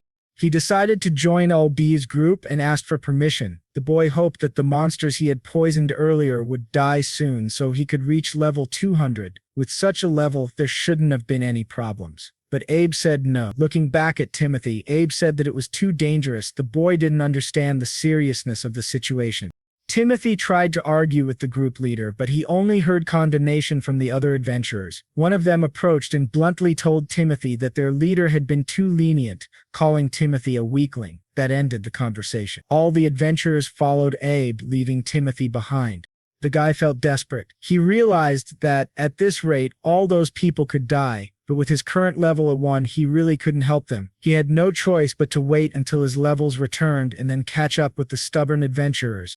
Sometime later, Abe looked upon a horrific sight, something no one had warned them about. It wasn't just any black dragon, it was the Black Dragon, a catastrophe-ranked monster. This dragon dominated all black dragons, and its level was 300. The destroyer of worlds killed all the scouts and greeted the newcomers with flames, ready to attack. Abab, seeing this terrible sight, shouted for his men to retreat immediately. None of them could cope with such an enemy. Help was needed. As Abe tried to give the order to contact the guild, the dragon struck him with its massive tail, and at that moment, Timothy felt that the battle had begun, and he had to run to the cave immediately. He saw the dragon from afar and instantly recognized it as the same monster from the Goblin cave. Timothy couldn't understand how it had happened. Was it just pretending in the oven? But he immediately stopped himself. Now was not the time to think about that. The destroyer of worlds raised its head and began generating flames, preparing to strike. Timothy sped up when he saw the flames break out and start killing the adventurers. When he asked how long it would take to absorb monster levels, the system answered, about 30 seconds. The guy demanded the process be faster because the dragon wasn't going to wait. There were not many survivors left. Finally, the system notified him that the monsters were confirmed dead from the poison. He was almost there. The levels were absorbed and raised his total to 2011. The guy immediately shouted that he wanted to make a purchase request. A few seconds later, the dragon released flames in Timothy's direction, but he used flame resistance to shield himself. Abe, who was lying on the ground behind Timothy, was shocked. He asked the squad leader who else was still alive. Abe couldn't even string 2 words together. The only thing he could express was his astonishment at how the destroyer of worlds' attack had been stopped. The same impudent adventurer who mocked Timothy before asked why they were barely standing while the so-called corpse collector wasn't even wounded. Timothy looked in his direction and replied that it was because he was much stronger than them. But even with this power, he couldn't save everyone. So he apologized, but it was too late. The guy lay on the ground, dead. Timothy knew that no matter how strong he was now, he still couldn't save everyone. But for the sake of the adventurers who died here, he had to be decisive. The boy shouted in the dragon's face that he would defeat it here and now. The dragon roared in response. A second later, black flames flew in Timothy's direction, and Ebba called out the boy's name in fright. Timothy glanced halfway at Abe and told him not to worry. With one hand, he captured all of the dragon's flames and destroyed them. The guy looked at his opponent and said that such weak flames would never hurt him. Along with Abe's shock, Timothy now faced the doubled rage of the destroyer of worlds. Despite the rising intensity, the boy remained calm, just as he had been during the monster's first attack. However, he had spent most of his levels to get flame resistance, and now he had dropped to level 25. The guy was invulnerable to the enemy's flames, but now he didn't know how to win. He needed to raise his level somehow. The dragon wasn't blind. Seeing its flames fail, it decided to use physical force instead. Timothy did not appreciate this decision. He barely had the agility to avoid such attacks. The boy realized he could not withstand the physical assaults of the destroyer of worlds at his current level, but in a stunning moment, the dragon's head suddenly separated from its body. Timothy stared at the incredible sight. An unknown adventurer had done it. The man said that Timothy had disappointed him.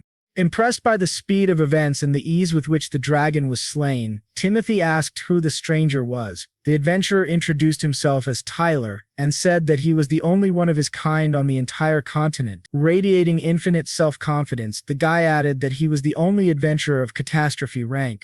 Timothy's jaw dropped. Catastrophe? He had never heard of that rank before. A Bab, who had now gotten up and approached Timothy, said that this was also his first time seeing Tyler, but he knew this was an adventurer of legendary strength. According to rumors, no one could ever reach the same level. This warrior stood head and shoulders above all others.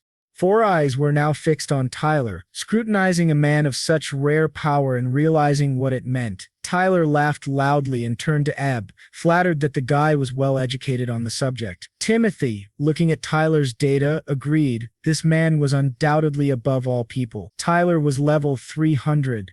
The system notified Timothy that this target had the skill of breaking the limit from birth, and he realized that Tyler's skill was the exact opposite of his own. Finally, Timothy began to radiate real feelings of hatred.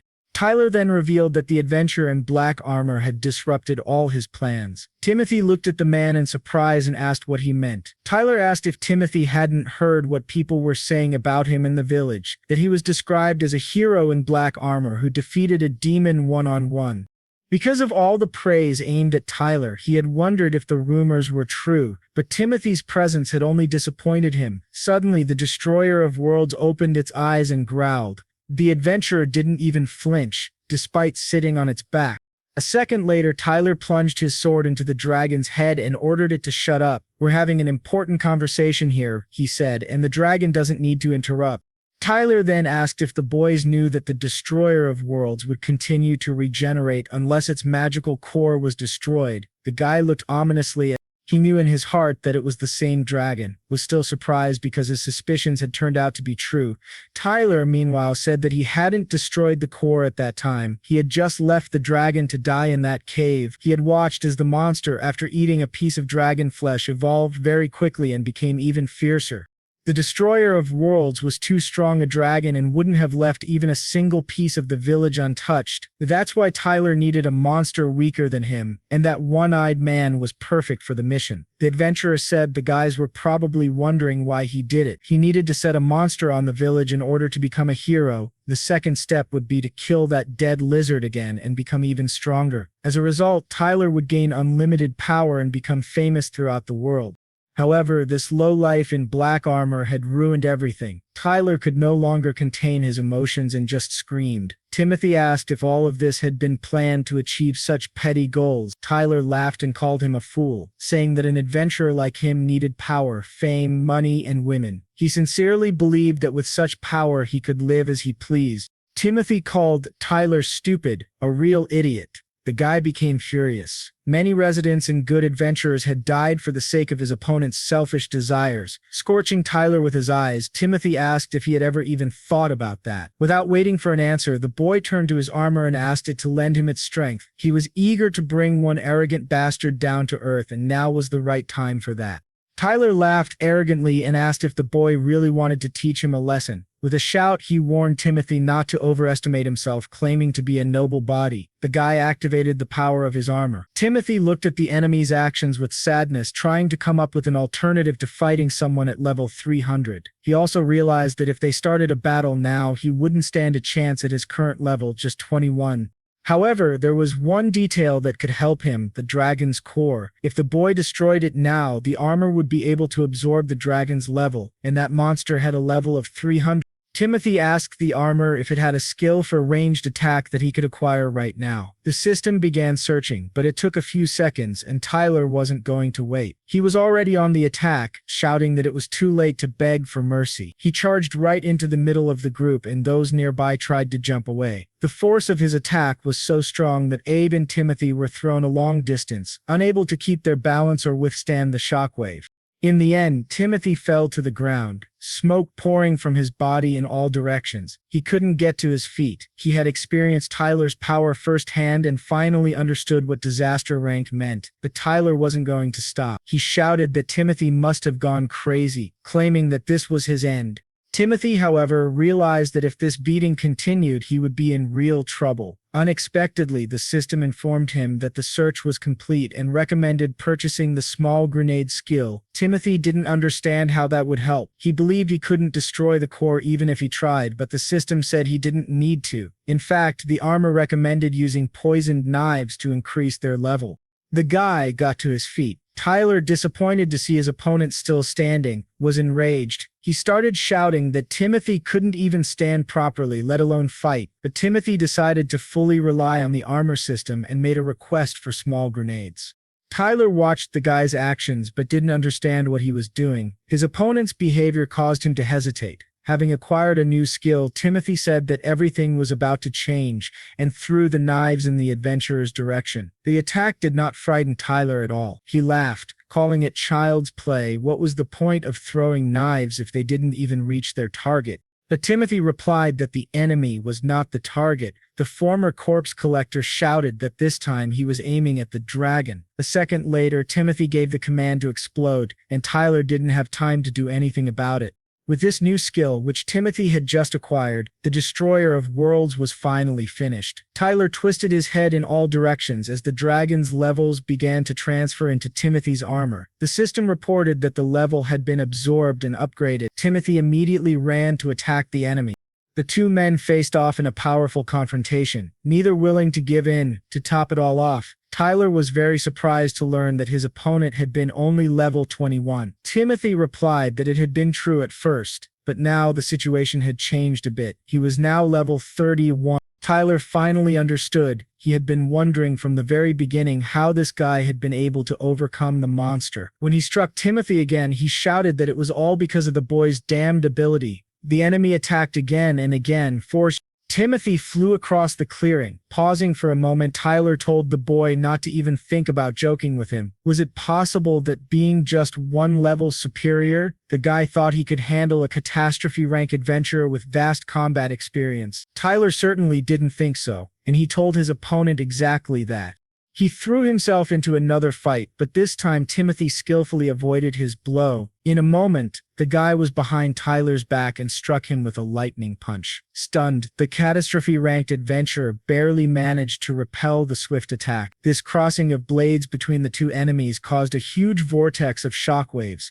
Timothy didn't understand what kind of experience Tyler was talking about. Such a greedy and arrogant bastard didn't need to mention it, because in no universe was Timothy ever going to lose to this miserable lowlife. Suddenly, Tyler's armor sent up a blue wave of energy around him, and the guy pulled away from the enemy just in case. Tyler said that Timothy's armor was pretty good, but added that the guy was still talking complete nonsense, so he told him to keep quiet. After a moment, Tyler activated his unique skill, Manifestation of the Crooked God. The sight was truly incredible. As the skill was activated, Tyler immediately attacked Timothy, screaming that this was his power. The corpse collector clearly understood that if he did not avoid this energy wave right now, he would die on the spot. Timothy rushed to the side, thinking that perhaps this was the same bloody guard skill he had seen before. It was on the list, a unique skill that could only be used once. Timothy managed to jump away and save his life, but it was only a temporary prevention of harm. The guy needed to come up with something fast, so he made a purchase request. In Tyler's opinion, there was nothing Timothy could do. Tyler struck again, but Abe covered Timothy with his shield, saving his life. Since Abe was not as strong as Timothy, the shockwave carried him a long distance and he fell to the ground, suffering from pain. Pushing through it, the boy said that if Tyler had dealt with the Destroyer of Worlds right away, his friends would have survived. Dripping with tears, Abe shouted to Timothy to avenge his friends and to do it right now. Timothy said that of course he would, and acquired the Curse of the Black Armor. Tyler decided to be proactive and attacked Timothy again, but this time the boy activated the power of his armor. The system notified him that the skill could only be used once and asked for confirmation of the purchase, and he fulfilled the conditions. At the same time, the request was agreed upon. The Desert Cursed was level 210, compared to Timothy's level 250. Soon after the first limb, the second one fell to the ground, and the guy wasn't going to stop there. The desert nomads came to the aid of their alpha and attacked Timothy from behind. Their speed would have been effective if the guy hadn't.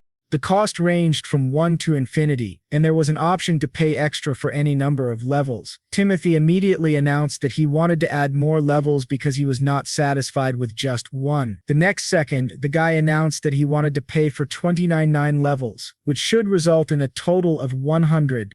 The system accepted the purchase request, and at the same second, a beam of powerful golden energy shot up into the sky through Timothy. When it was over, with Timothy's level equal to 1, Tyler asked what the boy had just done. When he saw that Timothy was back to the first level, he laughed and said that the guy was definitely dead. Tyler could not hold back any longer and in his excitement rushed to Timothy, shouting that he was a complete idiot. The corpse collector stood calmly in place, only saying that Tyler could not defeat him. The guy activated the curse of the black armor he had just acquired, and at the same moment, darkness spread in all directions. Tyler, who was running toward the boy, suddenly realized that he could not move and was rapidly losing his strength. Timothy replied with a smile that it was a black armor curse that absorbs the opponent's level in proportion to the level spent. He also explained that he had spent 29 levels on this skill, which means that Tyler would lose the same amount. Looking carefully at his opponent, Timothy asked what he thought his level would be.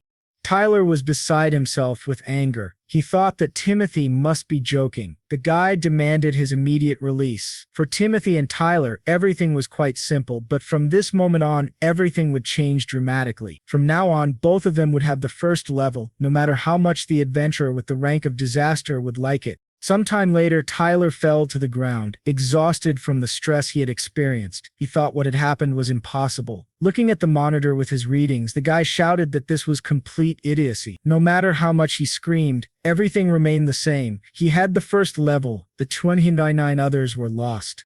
Tyler called Timothy a bastard, but even with the first level as an adventurer of the disaster rank, he could still crush the enemy. But before he could reach his potential, Timothy struck him with a swift blow. Timothy said that recently, in the village of Ruru, there was a guy who was called the Corpse Collector. Because of his skill, he could not gain experience and improve his level. Unable to take the blows any longer, Tyler shouted at him to shut up and try to counterattack, but it was useless. Timothy jumped back to a safe distance and continued to talk about how the guy had always had level 1. However, now he is invincible. After everything he had been through, Timothy knew best how to win. He cut off Tyler's arm. Tyler was still on his feet. He called Timothy a bastard, but said that nothing was over yet. But Timothy disagreed with that statement. He believed that it was over and that it was clear who had won. Tyler was only more outraged by these words, and he rushed to attack his enemy's back. Timothy calmly replied that it seemed the guy had completely stopped soberly assessing the situation. Abruptly turning 180 degrees, Timothy knocked the sword out of Tyler's hand, and to seal the enemy's defeat, he dealt him a few more blows. After such a swift counterattack, Tyler fell to the ground, unable to move and bleeding. A few minutes later, Abe came up to Timothy and thanked him for making the promised revenge come true. Timothy replied that he didn't need thanks. He would never forgive him, so he would have defeated Tyler without Abe's request. In addition, Tyler was still reluctant to accept his defeat. The guy was calling out to Timothy and shouting that he had cut off his right arm, thus driving himself into a dead end. The guy said he didn't want to do it, but soon other adventurers with the catastrophe class would find out. Gritting his teeth with the last of his strength, Tyler said that if his activity stopped, it would seem suspicious and they would start searching. The guy was struggling to get to his feet. He said that these annoying adventurers were always inquisitive. Of course, they would be very interested in who defeated him and would start hunting for Timothy. "So the Black Knight is dead," Timothy calmly replied. "If anyone else challenges me, I will definitely fight them." Tyler said that the boy should pray that he would not waste all his strength. Having peacefully stopped his threats, the guy suddenly noticed that he had lost a lot of blood. Activating one of his skills, Tyler said that they would soon meet the Black Knight again. Abe, seeing this, immediately shouted that Tyler had activated the teleporter. Timothy rushed to the enemy while Abe shouted that Tyler had to be stopped. Tyler concluded by saying that he would make Timothy regret not killing him right away.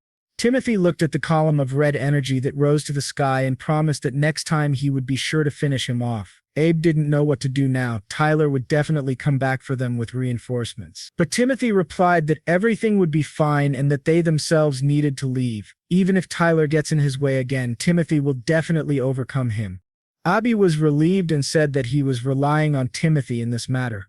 They had lost a lot of good adventurers in this battle, and they had to inform the others about the victims. Finally, Timothy had a request for Abe and wanted him to listen to it. The boys were standing in the middle of the market, ready to go, and Abe asked Timothy again if he was sure, but he didn't change his mind.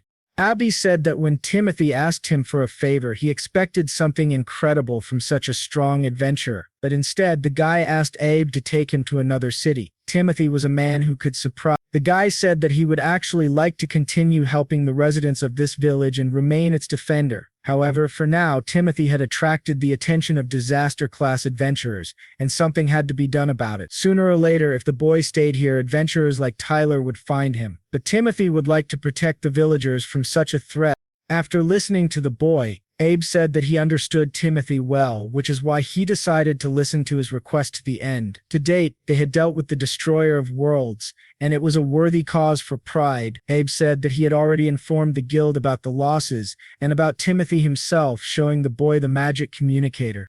If Timothy was going to leave the village, Abe asked to send a couple of adventurers to protect him. It would be safe here for a while. The guys continued to walk through the market, talking, and they didn't notice that Lindsay was watching them. She was panicking. They approached the old man's store, but it was closed. Probably it was a day off. So Abe asked if the guy wanted to say goodbye to anyone. He would have asked them what they should do. He could have negotiated and changed the day of departure. But Timothy said it was okay, they could go. If the guy saw them, it would be a painful goodbye, and it wasn't just his grandfather. Timothy also didn't want to say goodbye to Lindsay and Melissa. The guy would never forgive himself if his loved ones suffered just because they got involved with someone like him. As he approached the exit of the village, A.B. looked back and said that if Timothy left the village now, he would not be able to return here soon. The guy asked again if Timothy would regret this decision, but he firmly replied that he would not, and left the village. Suddenly, the boy heard someone calling him. It was an old man with a package, standing behind him with a smile. The old man asked why the boy had such a sad expression on his face. If he was going to leave the village, the grandfather added that he had accidentally learned about Timothy's trip and handed him a package. It was for this reason that he had decided to bake the boy some bread for the road, and he did not take no for an answer. Timothy apologized for his decision to leave the village on a whim, but his grandfather told him to smile. If he had decided to leave the village, he must have a good reason. Timothy was an adventurer, and his grandfather had always watched over him from the first day, from the beginning of his journey. At least in parting, the old man asked to be allowed to see Timothy off with a smile on his face. Timothy decided to make his grandfather happy, and with a smile said goodbye to him and left the village. Abe said that his grandfather was a good man and asked how the farewell bread tasted. The boy replied that it was incredibly delicious. Abe said that they could go now, but first, they had to visit the city where the guild he worked for was located. This was the southern headquarters of the Adventurers Guild, which was called Durham. That's how Timothy left the village of Rura behind, and new adventures awaited him. After walking a bit down the road, the boy saw a group of armed goblins attacking a cart. Abe realized that the goblins had attacked a caravan of traveling traders, but Timothy calmed him down, asking him to hold his things for a minute. The former corpse collector took out his weapon. It was time for him to raise his level before entering the city. He began to absorb the power of the goblins. These creatures did not pose a great threat to Timothy. They were level 1 and their leader was level 5. Abe looked at the scene and couldn't wait for the boy to finally show his true strength. When the job was done, the guys left behind a mountain of corpses, and their next stop was the southern city of Durham. Some time later, Abe and Timothy entered a street in the southern city of Durham. This majestic city was located northeast of the village of Rura, a large city in the southern part of the continent. As he walked through the front gate, Timothy was struck by the large number of people around him. The atmosphere of this city was radically different from the village, but it was not surprising. After all, Durham was one of the largest cities on the continent. In the center of this city was the headquarters of the southern branch of the Central Council of the Adventurers Guild. There were many guild headquarters on the continent, with many talented adventurers as members. Abag explained that there were many talented adventurers in this city, just like Timothy. Against the background of these warriors, the guy should not stand out much unless, of course, he raised his level again. Timothy smiled when he heard this remark. Currently, his level was 1110. If not necessary, he would not raise his level. The boy looked at Ab and thanked him for his timely guidance. On the way to the city of Durham, he had actually raised his level a bit by absorbing the power of the goblins. Ab advised him to stop raising his level for now, and Timothy asked why. The guy replied that if Timothy's level was radically different from others, it would attract too much attention. You can imagine a situation, he said, where Timothy walks around the city with level 300. People will say that he's a new adventurer of disaster rank. Timothy replied that if that was the case, it would really attract the attention of disaster-rated adventurers. Abe noted that if everyone saw that the guy was the same adventurer who had defeated Tyler, many would want to compete with him. He had heard that there were a lot of centrics among adventurers with the rank of catastrophe, so it would be better not to attract the attention of strange personalities. Adventurers needed to stick together, not compete. That was Abe's opinion. When he saw a rabbit nearby, Abe reminded Timothy that adventurers were obliged to protect and preserve the peace of civilians. Timothy listened to the guy like he was mesmerized. In his opinion, Abe was a very talented adventurer. Many adventurers cared only about money and fame. Tyler was the same way. Timothy wanted to become an adventurer who would be kind and just like Abe. The fact that the guy had such a high level now meant nothing. He had to match this power and use it wisely. They continued to walk down the street, and Timothy decided to ask where exactly they were going.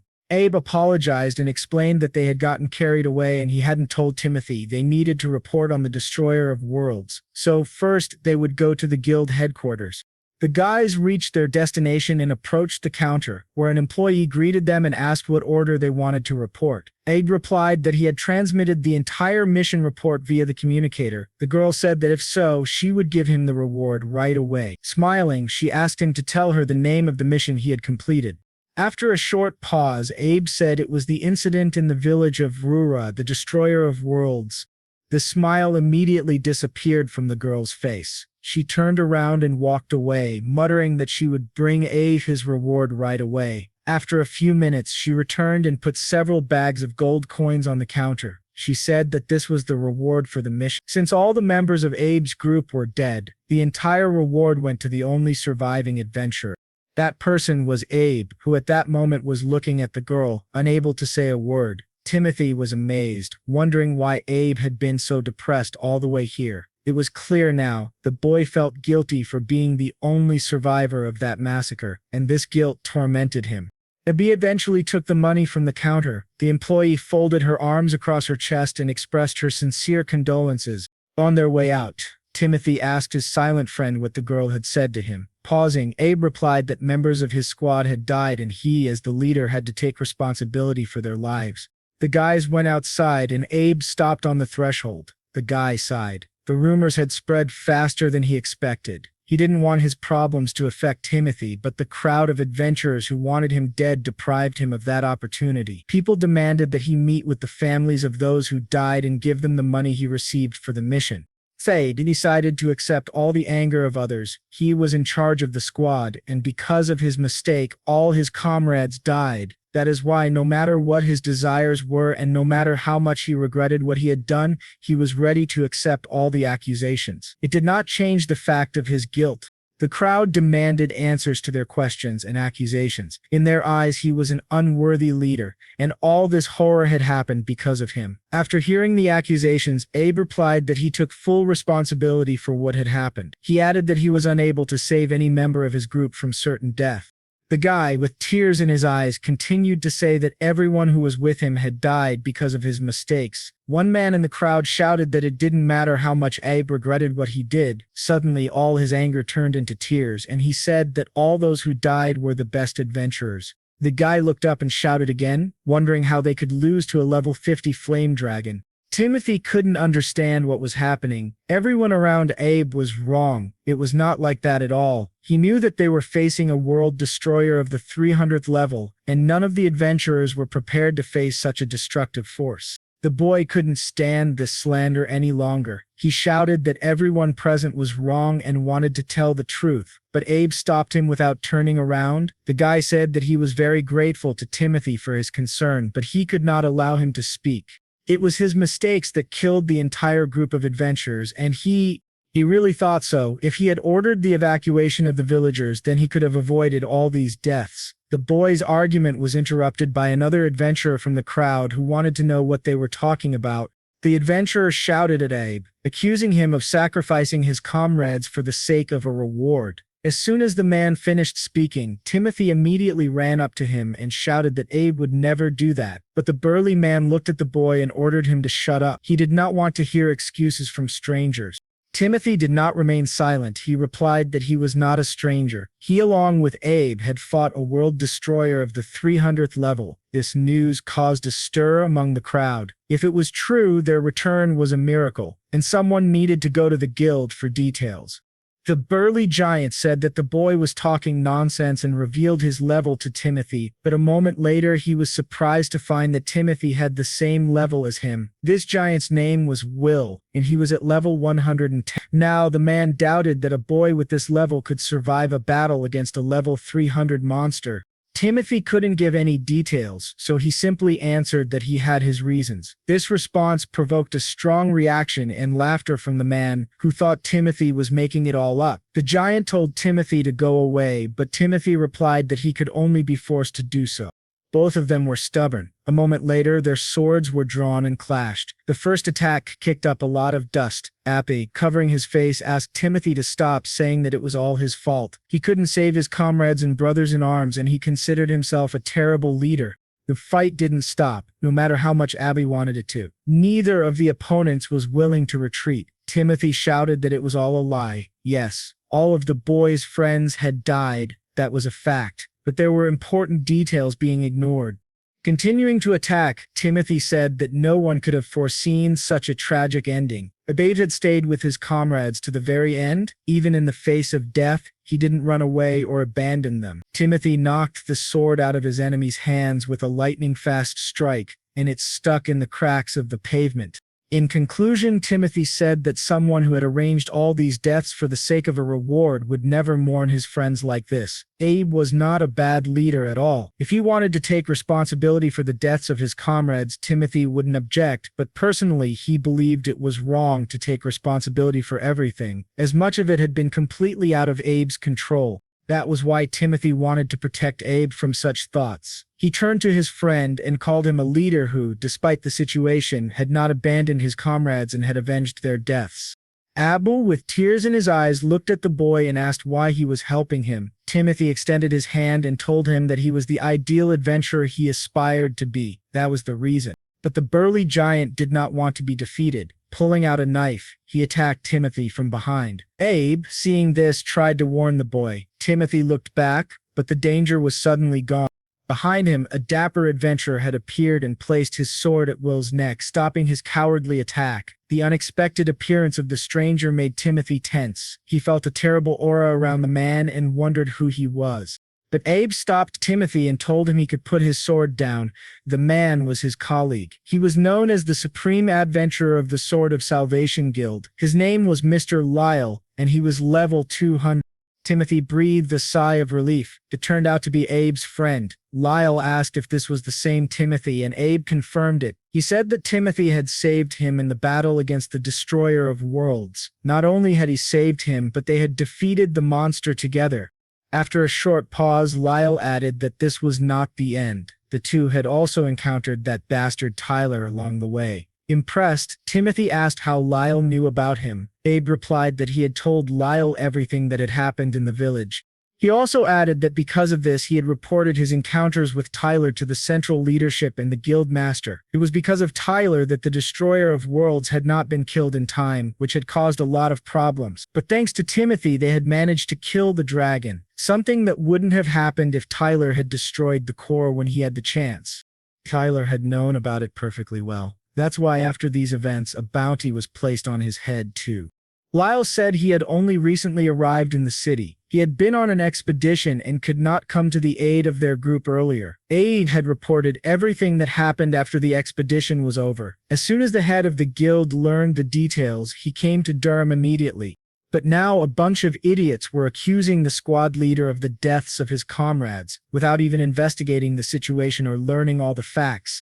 Lyall was very familiar with the pain felt by the families and friends of the adventurers who had died. No words or money could bring back lost lives, but everyone here was an adventurer. They were obliged to keep the citizens calm. Lyall clenched his fist and added that every time adventurers risked their lives for the benefit of others, all the boys and girls who died knew what they were doing when they became adventurers. It was their destiny. And what everyone here was doing now was shifting responsibility to those who had fought alongside their loved ones to the very end. Having made this passionate speech, Lyall wished to end the conversation on this note. Timothy, who had been listening to Lyall without saying a word, now decided to ask Abe if he was a good man. Abe told him not to have any doubts, but added that Lyall was a pretty tough chairman.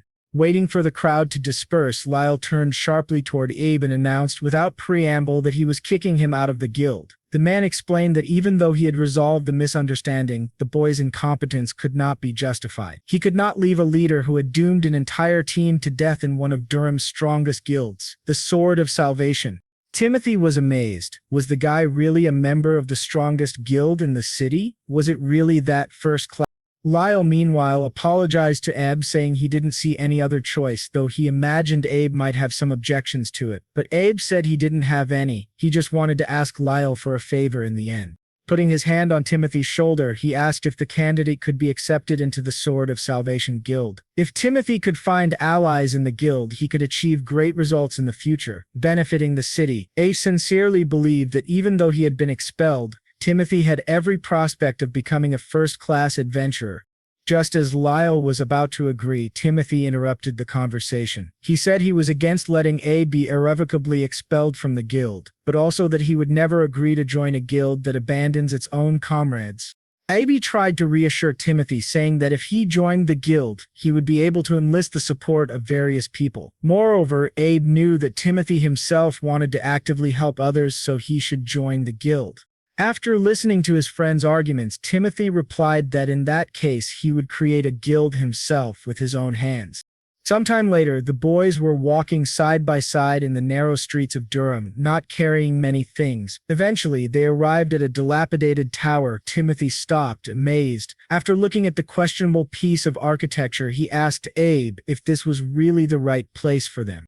Abe answered in the affirmative and added that this is where the story of Timothy's guild would begin. This tower would be their base. Despite its appearance, it had potential. He decided to thank Timothy once again for inviting him to join the guild.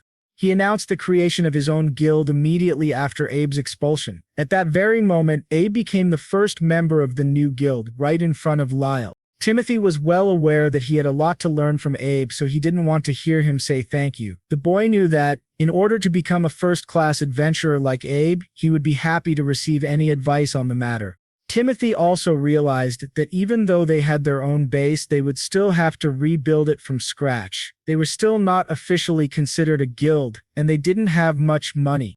Abbott said he had to give away most of the money to buy the building. Their reward for the destruction of the Destroyer of Worlds, although large, was mostly given to the families of those who had died on that expedition. He thought the money would be enough for everything, but he had miscalculated. Just like Timothy, who upon opening a closet kicked up a pile of dust over his head. With the money they had left, they bought the building to open their own guild, but things were not going well. Armed this time with rags and buckets of water, the guys finally began the general cleaning. A few minutes passed and Eber was already trying to warn Timothy of danger again. While washing the floor, Timothy slipped on the water he was pouring and fell face first into a puddle. This situation made both friends laugh. They laughed out loud, unable to stop. In that moment, Timothy realized that ever since he received this armor, his whole life had turned into a battlefield, but he also missed those peaceful days. Suddenly, the boy's joy was interrupted by the sound of the door swiftly opening. A woman's voice apologized. When Timothy got to his feet, he was surprised to see Lindsay and Melissa in the room, looking at him with concern. Lindsay shouted that the guy just wanted to get rid of them. Melissa, sadly, said that Timothy had left without even saying goodbye. Without waiting for Timothy's response, both girls rushed at him without any explanation or warning. Meanwhile, one of the adventurers was running rapidly toward the city. He had an urgent message. If there were any free adventurers in Durham, they had to go to the western gate of the city immediately. Some volunteers responded at once. Behind the western gate, the warriors were waiting for the rapidly advancing monsters. As the first volunteers rushed through the gate, they saw a giant monster with a victim in its mouth, begging for salvation. But it was all vain. Stunned, The adventurers froze in place as they had not expected to see so many enemies. The monster, having eaten the boy, turned its face toward the newcomers, squealing happily. Lindsay and Melissa pounced on Timothy with questions, wondering why he had just left the village. The guy was unable to tolerate such interrogation from two angry girls at once. The interrogation was interrupted by the cry of an adventurer who sounded the alarm, shouting that a crowd of monsters had appeared at the western gate. All the adventurers who heard him now had to immediately approach the western gate. Timothy breathed a sigh of relief and turned to Abe. It was time for them to move. Turning to the girls, Timothy announced that he would tell them the reason he had decided to leave the village later. For now, he wanted Melissa and Lindsay to wait patiently for him here. Without waiting for an answer, Timothy headed for the exit. Their first mission as the new Durham Guild was starting now. Meanwhile, the first adventurers who had run out of the city faced a horde of monsters, one of which was gigantic. A giant monster was stepping on people and making terrifying sounds. It was a desert cursed of the 10th level. Will was the first to jump into the fray. He was level 11 and the man thought the monsters were impudent puppies, simple cursed nomads of the 20th level. They were an unequal enemy for him, but there were many such skeletons, all of them armed with swords, pushing the adventurers back toward the entrance of the city. Despite this, Will held on. He shouted that no matter what his opponents thought, they would never overwhelm him with numbers. Will rushed to the attack, and in a few minutes the skeletons were finished. The man wondered where Lyall was. One of his comrades replied that Lyall had been sent for, but he still wasn't there. Will said that if this continued, they would have to attack without him. The man was so engrossed in the conversation that he lost his vigilance and did not notice how the giant monster appeared behind him. When he looked back, he saw a large number of blue energy balls soaring into the sky above the crowd of adventurers. In a moment, each of the energy balls found its victim. The adventurers' bodies went limp. They could not move. Will realized that the attack hadn't done any damage yet, but the man knew that the spell added to the energy balls was a desert curse. Will realized he could no longer move any part of his body, but he could still see the skeletons coming at him. At this rate, one of them would kill him, especially since they weren't that far away. Suddenly, the cursed nomad's attack was interrupted by Timothy, who ran at him and smashed him to pieces. A moment after the skeleton was destroyed, Timothy was notified by the system that the next level had been absorbed. The boy called out to Abba, who was also nearby, fighting a small group of damned nomads. Timothy said it was time for them both to improve their skills, and now they had plenty of opportunities to do so. Beba replied that in the current environment, Timothy could safely let himself go. From that moment on, the skeletons' heads fell like apples from trees, and the system didn't even have time to notify them about the levels being absorbed. Soon, Timothy had already reached the 250th level. Abe shouted that the guy could leave the skeletons to him. Timothy knew he could rely on Abe to always have his back, and now he had one goal left. His target was the alpha monster, the one who had been sending curses and had already cursed several adventurers.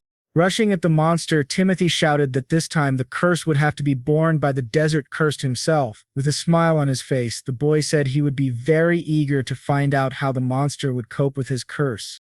Meanwhile, Lyall, whom no one could find, had gone outside the city through the eastern gate. While the horde of monsters was attacking from the west, he had decided to check the eastern gate as well, but he could not have imagined that he would meet another army of monsters there. The eyes of the monster and Lyall crossed. The adventurer was 10 levels behind the monster. A moment later, the desert curse activated. The energy balls carrying the spell soared again. But Lyall said that even if all the monsters fought against him alone, they shouldn't think they could easily defeat him.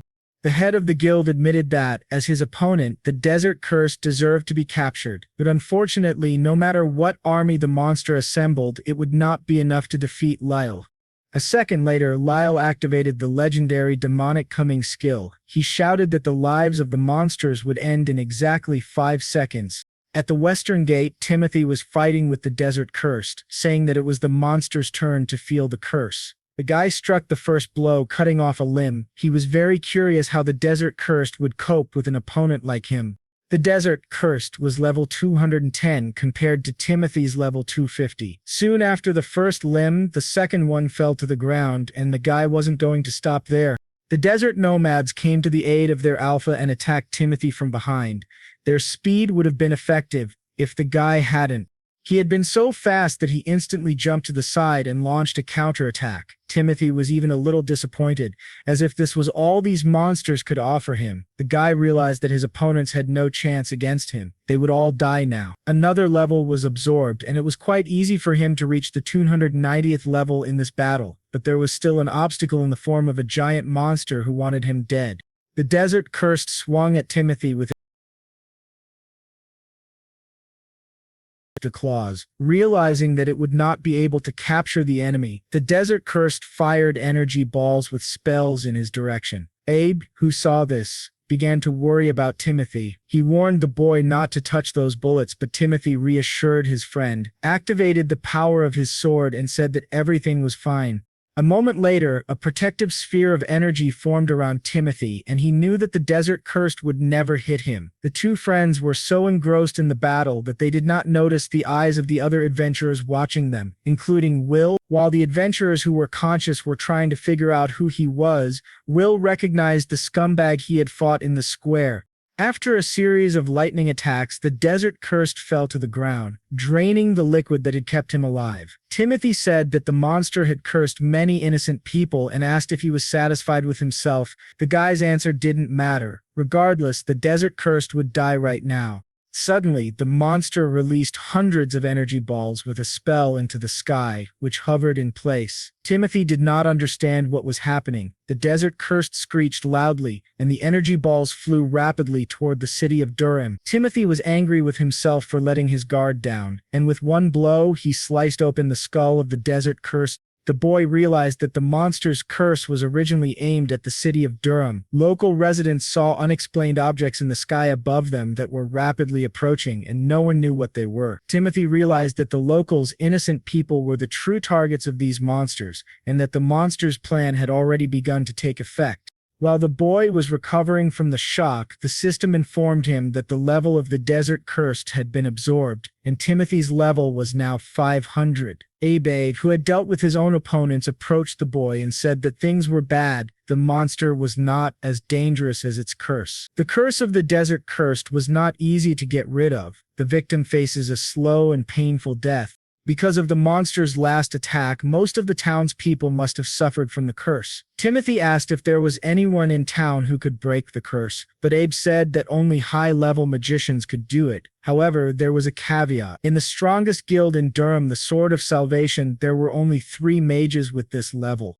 Timothy was surprised by this news, as if there were only 3 powerful wizards in the entire city. Ab assured him that he knew only 3 mages who could cope with the curse of such a monster. The guy's conversation was interrupted by newcomers who ran up to the cursed adventurers and asked how they were feeling. They were the same magicians, and they asked the victims to be patient. A cure would come soon. One of the magicians called for Miss Helen and said that the curse was quite serious, but they still had a chance to save the adventurers. Helen, who was also hurrying to the cursed, shouted that it was good. Everyone should focus on supporting their injured comrades. She would never let anyone die today. Helen was a high sorceress from the Sword of Salvation Guild. Abe repeated what he had said earlier. He knew of only 3 mages who could deal with the curse, and they were the ones. But the problem was that the number of victims of this incident was growing every second, and at this rate the magicians would not have time to save everyone. Suddenly Helen shuddered and grabbed her hand. She didn't understand what kind of curse it was. Even though she could dispel it, it would take longer than she had thought. It wasn't just her friends who suffered, but most of the victims were local residents, and that was the most outrageous thing to her. Helen wanted to save everyone and considered it her duty. Suddenly, the sorceress recoiled from a powerful energy beam that pierced the adventurer she was healing. Timothy knew that if he stood out too much, he would not be able to avoid meeting with the disaster-ranked adventurers, but even though he understood this, there was a reason why he could not leave the adventurers in trouble. The guy's level had transformed. Timothy received the unique skill Heavenly Good. He asked Abe if he had done the right thing. Abe broke into a smile and answered, "Why are you asking me that? It was a really good cause." Timothy, having reactivated the skill, aimed his hands at another adventurer. Soon, each of the cursed was touched by the miraculous energy of the adventurer Timothy. The amazed Helen looked at the scene and could not believe that the boy had removed the curse from every injured adventurer. She looked back at the guy and asked, "Who are you?" But Timothy didn't have time to discuss such nonsense. He promised to talk to Helen about it later. For now, there was a curse raging in Durham. Walking to the western gate, Timothy said they had to save the locals and asked if the girl was coming with them. Helen immediately agreed, hurrying to join her new friends. She said that she was one of the strongest wizards in the guild and it was her duty to help the victims. Meanwhile, in the city, the curse of the desert cursed had already consumed all the inhabitants. Timothy activated his skill. They had very little time to save the locals from death. Sometime later, Timothy was looking at the monitor. Many people had suffered because of his mistake, and he wanted to save everyone. He decided to use the special skill Heavenly Blessing, and the system informed him that the request was completed and the skill was ready to use. At the eastern gate, Lyall finished the battle with his alpha monster and sheathed his sword. Looking up, the man saw that while he was defending the eastern borders, Timothy had not been wasting time. The guy ran at maximum speed through the streets of Durham, dispersing the benefits of his skill on the victims. Helen couldn't keep up with his speed, so she approached each of the bewitched people and asked if they were okay. One by one, the victims regained consciousness and tried to answer. Helen still couldn't believe what she was seeing. The stranger had completely erased all possible effects of the curse. In her opinion, it was brilliant. But Ab didn't think so. The number of victims was too high. He was afraid that no matter how hard Timothy tried, he would not be able to save everyone. Eventually, Timothy realized that casualties were unavoidable. Despite his best efforts, he managed to remove only a small part of the curse. He decided to ask the system if there was any way to increase the radius of the heavenly good skill. The system accepted the query and started searching for answers while the boy continued to run. Finally, it responded. The system recommended using the territory expansion skill, which could increase the effect of special skills. Timothy read that Wings of Seraphim was an improved version of Heavenly Good, a skill that casts holy magic on weapons to cleanse the area of a curse. The system was waiting for a request to use a special skill, so Timothy decided not to delay and activated it. In a moment, everything around the boy was illuminated by a blue light. He was holding a winged sword in his hand, and the holy magic was activated. Timothy announced a request to use the skill to cleanse the entire city of the curse. A pillar of energy burst from the sword, split into parts, and found each victim, eventually engulfing the entire city in its radiance. Finally, Timothy was caught up by Abe and Helen, both of whom were surprised by the sight. Helen could not believe it. She was seeing holy magic with her own eyes. The girl was very curious to know whether Timothy was really a simple adventurer or a saint. The guy replied that he was no saint, but he would do everything possible to save the people of Durham. Unfortunately, he was just an ordinary adventurer. Timothy needed Alba's advice. He couldn't make an informed decision on his own. The guy folded his arms shyly and said that he might have gone a little overboard. He wanted to save the city's residents, but he had forgotten that he was supposed to be hiding his power. Now, adventurers of the catastrophe rank would likely appear. The boy needed rescuing again, and Abe looked at Helen with a smile. She didn't understand what he was getting at. Abe's thought was simple. They could pin all of Timothy's exploits on this cute mage girl. When it was all over and the residents were healed, they gathered outside the guild building, waiting for their hero. Soon the door opened and Helen appeared in the doorway. The girl seemed to be illuminated by divine light. People began to chant that she was the lady who had saved Durham from a terrible curse, their divine heroine to whom everyone was indebted. A little while later, at the central headquarters of the Adventurers Guild, the girl made a report on everything that had happened. She said that she had done everything as agreed. They defended the city from monsters and she saved the inhabitants from the curse using holy magic. Timothy was sincerely grateful to the girl for her help, but he did not become the hero who had single-handedly saved the people of Durham from the curse. Instead, Ebia had suggested in time that they attribute all the feats of the day to Helen, the strongest mage in the guild. It didn't seem suspicious.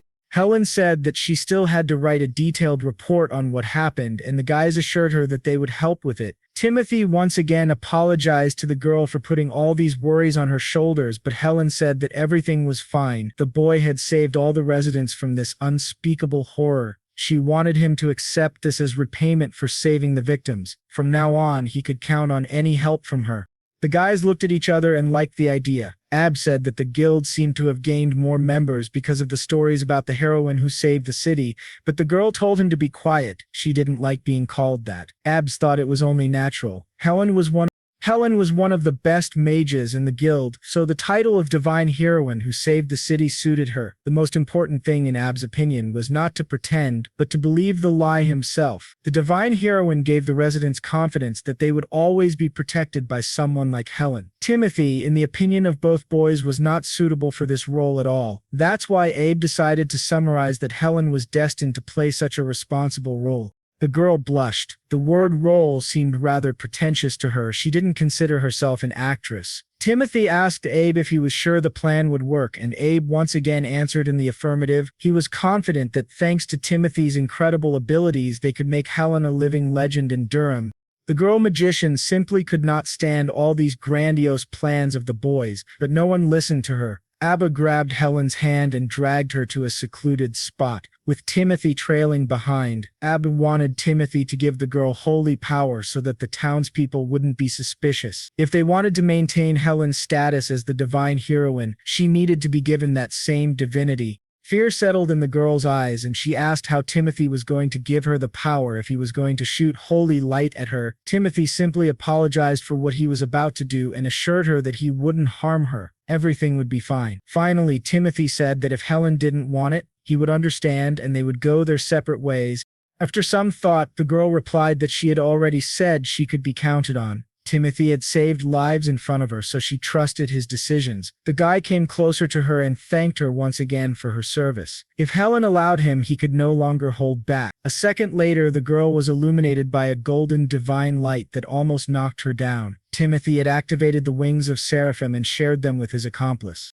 Now people were already cradling Helen in their arms, calling her a divine heroine who illuminated them with warmth and light. Abe turned to Timothy and asked if he could spin Helen in the air. The guy replied that it was too hard to control. He still hadn't learned how to properly use the skill. Unexpectedly, Timothy had just realized something important. Abe actually seemed to enjoy this whole absurd situation. The guy said that no one knew the truth yet, but Timothy had stood out too much today, and in the future, he should be more careful. Their conversation was suddenly interrupted by Lyall, who had noticed them and asked if he would be intruding. Abe looked frightened. It was the head of his former clan, someone they had not expected to see now. Despite the boys' alarm, Lyall asked Timothy to come with him for a few words. There was something they needed to discuss. Timothy, still holding the divine sword and unable to move, simply smiled shyly. Lyall said that the guy probably took him for an idiot, but he knew who the real hero was who had saved Durham, and it was definitely not Helen. Timothy was amazed that Lyall seemed to know everything. He had hoped to keep it a secret. Lyall watched as people tossed Helen into the air and said that he wasn't going to condemn Timothy's methods. He understood that the role of the hero needed to be filled by someone familiar to the residents of Durham.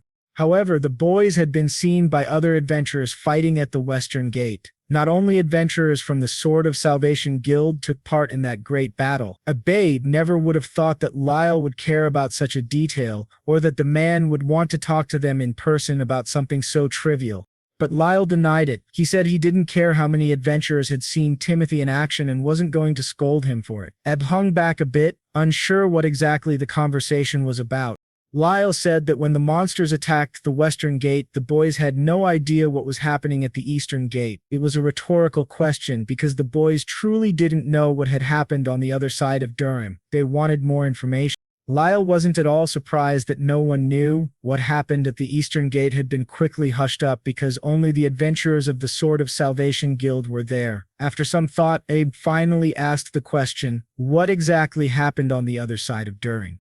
Lyall looked sternly at the boys and said that a whole horde of cursed monsters had gathered at the Western Gate, that the same thing had happened at the Eastern Gate. The same army of monsters was there. According to the man, the whole attack was carefully planned.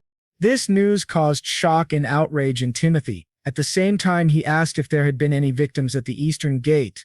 Lyall replied no. Timothy shouldn't worry, he had been there himself and destroyed all the monsters in time. None of them had managed to hurt anyone.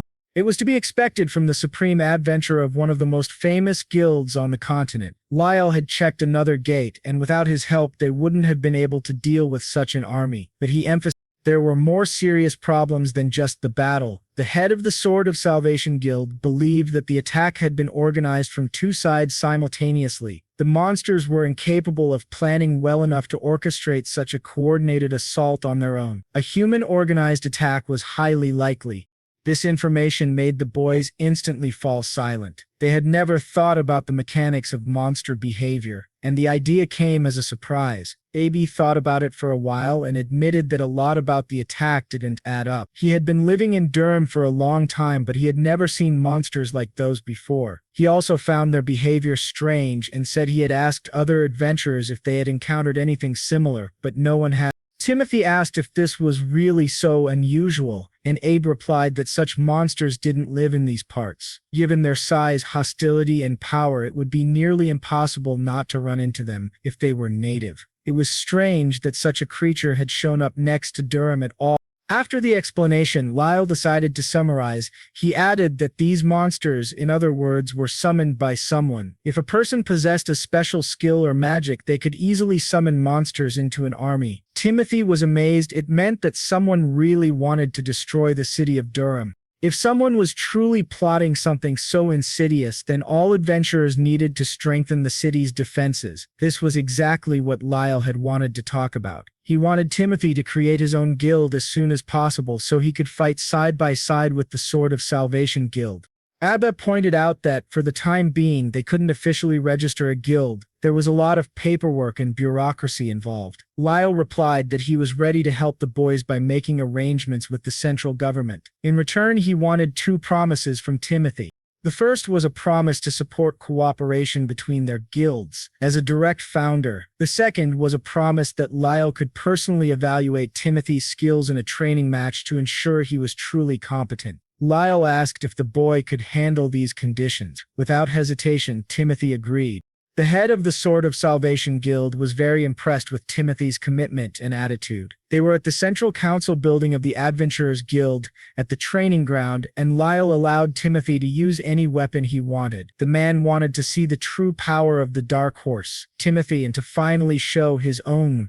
The fight was to be with real weapons and abilities, and the goal was to truly defeat the opponent. A blue aura shone around Lyall, and he told Timothy to show him everything he had. Timothy also released his aura, turning his side of the room red. He understood his opponent's intent. AB, standing between Lyall and Timothy, raised his hands and signaled the start of the match. As soon as he lowered them and gave the command, the boy and the man rushed toward each other. Lyall sincerely hoped Timothy would survive against his sword.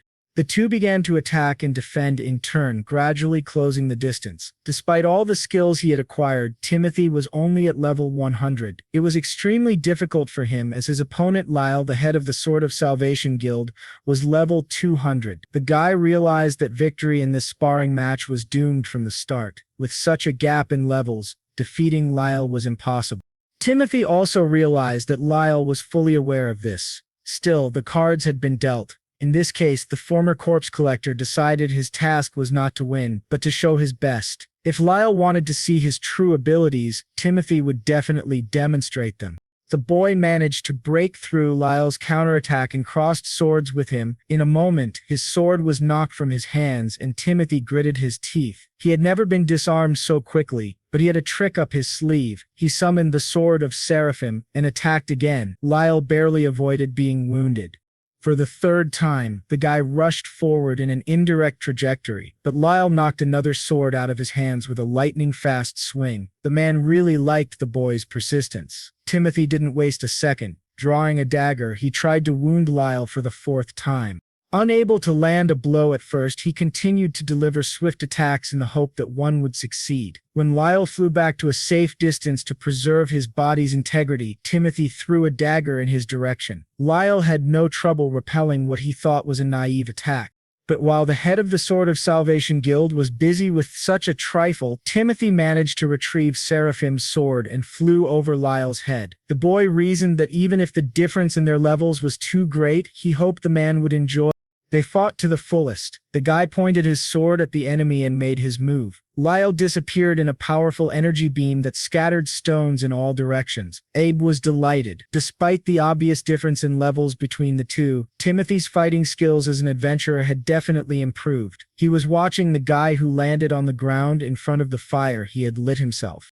Meanwhile, Timothy looked at the traces left by his punch, realizing that this was the maximum he was capable of at the moment. He wondered what Lyall thought. A few seconds passed and Mr. Lyall finally appeared in the smoke, bloody and shaken by what had just happened to him. Staring at Timothy, he said that if it weren't for the level difference, he would have died from such a direct blow. In his opinion, the entire fight and Timothy's persistence were commendable, and there was no doubt about the guy's fighting skill. Lyall announced that they would now move on to the next part of their match. This time, Timothy would have to defend himself. The guy couldn't understand why his opponent's mood suddenly changed so drastically. Lyall now had a killer attitude. Abby also noticed the sudden shift and realized that Lyall wanted to use a legendary skill against Timothy. At that moment, a shockwave rose around Lyall from the activation of the legendary demonic coming skill. The man was laughing, shouting that this was now a fight to the death. If Timothy didn't stop him, the guy's life would end in exactly 15 seconds. Timothy could also see that Lyall had activated a legendary skill, but he hadn't yet realized just how powerful it would make him. Abe was extremely worried about his friend. He shouted to Timothy to be careful and informed him that this skill of Lyall's would double the user's level for 15 seconds. Timothy was stunned. Did Ab mean that Mr. Lyall's level was now 400? Unfortunately, Ab was right. Things had become very difficult. Meanwhile, Lyall was growing more and more filled with indescribable rage and power. He thundered throughout the room that his blood was boiling in his veins. He hadn't fought an adventurer near his strength in a long time. Initially, this fight was meant to test Timothy's abilities, but now Lyall wanted to truly enjoy himself during these 15 seconds. He was delighted by this boy who had met and even surpassed all the expectations of the head of the Sword of Salvation Guild. A demon had been sleeping inside Lyall all this time, waiting for a worthy opponent, and now no one could stop him. While Lyall was making his speech, he let his guard down and delivered a sudden kick to Timothy's body. Timothy, suffering from indescribable pain, flew rapidly across the room, unable to resist. Before Abe's amazed eyes, the guy smashed through the wall and was thrown out of the fight hall. The crowd, still cheering their hero, stood in the square in front of the building. Helen, looking at Timothy's fall, didn't understand what was happening. Meanwhile, Lyall wasn't going to let the guy go so easily. He still had 10 seconds left and wondered whether Timothy could withstand another powerful attack.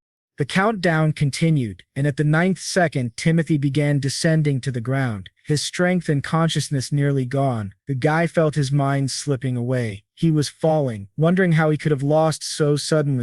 Then, Timothy heard someone calling his name from below. It was Melissa and Lindsay. Their faces were filled with worry. The two had suddenly shown up at his guild and bombarded him with questions. And suddenly Timothy remembered he had a guild. He saw Helen in the crowd and remembered saying goodbye to her before meeting Mr. Lyall. It was to protect the city and the people he loved that he had decided to found his own guild. While Timothy was thinking about all of this, Lyall nearly caught up to him mid-fall, still holding his sword with the last of his strength. The former corpse collector tried to resist. He swung his blade several times at the enemy, managing to slow him down. Lyall rejoiced. His inner demon had finally fought for real. Only against strong opponents could he reveal his true self, and he hadn't done so in a very long time. But unfortunately for both Timothy and Lyall, the story was about to reach its end. The man used a demonic black flash. The attack knocked the sword of Seraphim out of Timothy's hands, and the boy was nearly in despair. In the end, he admitted aloud that he was still far from Lyall's level and that he had lost this battle. But despite everything, Timothy promised that he would survive. At that moment, the system informed him that the explosion of the sacred weapon would protect him from the opponent's attack. Within a second of this announcement, Timothy shouted for the holy sword of the Seraphim's wings to explode. The weapon immediately obeyed its master's command and exploded between him and Lyall, forming a protective shield against the latter's devastating blow. Despite this, Timothy was still hit by the shockwave and began falling rapidly toward the ground. But at least now Lyall had been slowed down. The guy plummeted from a great height and struck the pavement, sending shards flying in all directions. With the last of his strength, Timothy begged his armor to restore. Timothy focused on Seraphim's sword and searched for a skill that would help him get another weapon into his hands. The system emphasized that Timothy needed to retreat immediately, but the guy already knew this without prompting. Still, he couldn't run away. Timothy wanted to fight. He needed new swords, and the system informed him that there were two epic skills that matched his request: weapon restoration and quick weapon repair. They cost 90 levels and Timothy bought them immediately. The system accepted his request and confirmed the purchase. A few seconds later, swords returned to both of his hands. Timothy crossed them and called out to Lyall, inviting him to the offensive and promising to cool his temper with his deadly blades. Timothy realized that if he could hold out just a little longer, he could definitely defeat his opponent. But the world was already spinning, turning into a continuous wave. Falling to the ground, the guy was still forcing himself to fight, but it was no use. He lay face down at Lyall's feet. Lyall calmly walked up to Timothy, looked down at him, and after a few seconds, said that the boy needed to rest properly. Sometime later, Timothy woke up from a nightmare. He jumped up in bed and shouted that he could still fight. Looking around, he realized that he was at his guild base, surrounded by his comrades. Melissa took Timothy's hand, clearly worried. She explained that she and Lindsay had gone shopping for dinner, and that was when they saw him falling from the top of the tower. Looking into Timothy's face, Melissa asked how he was feeling. The guy looked at her carefully and finally understood how the girls had ended up in the square at that moment. Their conversation was interrupted by Lindsay, who suddenly ran up to them. She said that everyone had been worried about Timothy and pointed out that he had been hit hard. Helen added that their duel with Mr. Lyall had damaged the tower of the guild's headquarters, asking whether they had thought about what they were doing. After listening to all his friends' emotional monologues, Timothy humbly apologized for making them worry. Still, the main question on his mind was whether he had passed the test. The answer came directly from Mr. Lyall, who appeared at the doorway and said that the boy had passed the exam. Timothy was thrilled by the man's appearance. Lyall explained that 15 seconds had already passed before Timothy lost consciousness. The head of the Sword of Salvation Guild added that he had put all his skill and determination into those 15 seconds. He noted that Timothy was the first adventurer to survive that span of time and be only slightly injured. This news made Timothy incredibly happy. He almost lost his mind from the joy. The condition was fulfilled. Abby asked Lyall if he had anything else to share with his friend. Lyall admitted that he had acted immaturely by using a legendary skill during a sparring match. His emotions had gotten the better of his judgment, and that was why Timothy had been hurt. Lyall sincerely regretted how things had turned out. Abby added that both of them wanted to protect the city, but instead, Lyall had almost killed the guy. In Ab's opinion, Lyall's remorse wasn't enough. He insisted that the head of the Sword of Salvation Guild offer a proper apology to Timothy. Lyall chuckled a little, then apologized again, adding that Timothy had successfully passed the first part of the test. As soon as Timothy had rested and regained his strength, he would begin the second part of the challenge. They would need to clear one of the dungeons together. Timothy had already guessed it. Lyall confirmed his suspicions and added that the dungeon was located in the underground ruins east of Durham, in the desert. Adventurers who knew about the place called it the Old Witch's Workshop. Helen's jaw dropped in surprise. She asked if it was that old witch's workshop she was thinking of. She explained that a very powerful witch had once lived in those ruins. After her death, however, the place had become overrun with monsters. Timothy, fascinated by the story, asked what kind of monsters lived there, but Lyall, looking directly at him, said that the rating and types of monsters were unknown to anyone. Helen added that, over the past few years, unusual magical anomalies had started emanating from the workshop. Because of these anomalies, the monsters had become stronger and more aggressive, and many merchants traveling to Durham were attacked. Lyall explained that no one had ever discovered the source of these anomalies. All they knew was that the disturbances came from a monster that had taken up residence in the ruins. Guild wizards concluded that the level of the monster was around 300. Timothy thought about it. A level 300 monster was much higher than the desert cursed. Lyall said that the ruins themselves weren't inherently dangerous. No adventurer had ever reached their depths. However, the man believed that Timothy would be able to handle the task, as he had already passed the first part of the test. Lyall wanted Timothy to investigate the old witch's workshop and destroy the monster responsible for the magical anomalies. The head of the Sword of Salvation Guild clenched his fist and asked the boy if he accepted the challenge. Meanwhile, deep within the ruins, a giant pendulum began to swing from side to side. Its movement illuminated a figure sitting at the center of a massive. It was an old witch, and she had begun to awaken. The monster opened its eyes. When she looked up, she sensed that some snot-nosed kids had tried to break into her room again. The witch's anger grew along with the lightning she emitted around her. The magical creature was ready to kill the uninvited guests. After recovering, Timothy immediately set off for the desert east of Durham, eager to fulfill his mission as quickly as possible. After traveling through the desert for some time, the group of adventurers finally arrived at the entrance to the old witch's workshop. When the friends looked inside, they saw the remains of adventurers scattered across the floor, long since reduced to skeletons. Timothy was the first to descend into the dungeon. He asked Lindsay if she was really sure she wanted to go with them. The girl smiled sweetly at him and winked. She was 100% confident in her decision. Even though she was only a 10th level novice adventurer, Lindsay wanted to help Timothy in his adventures and had received a beginner adventurer's license from the central office. Lindsay knew why Timothy had left their village, and she had decided to let him know. When Timothy had been unconscious, Ebbe had told them everything. The girl believed Timothy was an incredibly kind person, so kind that in order not to bring harm to the villagers, he had simply chosen to leave.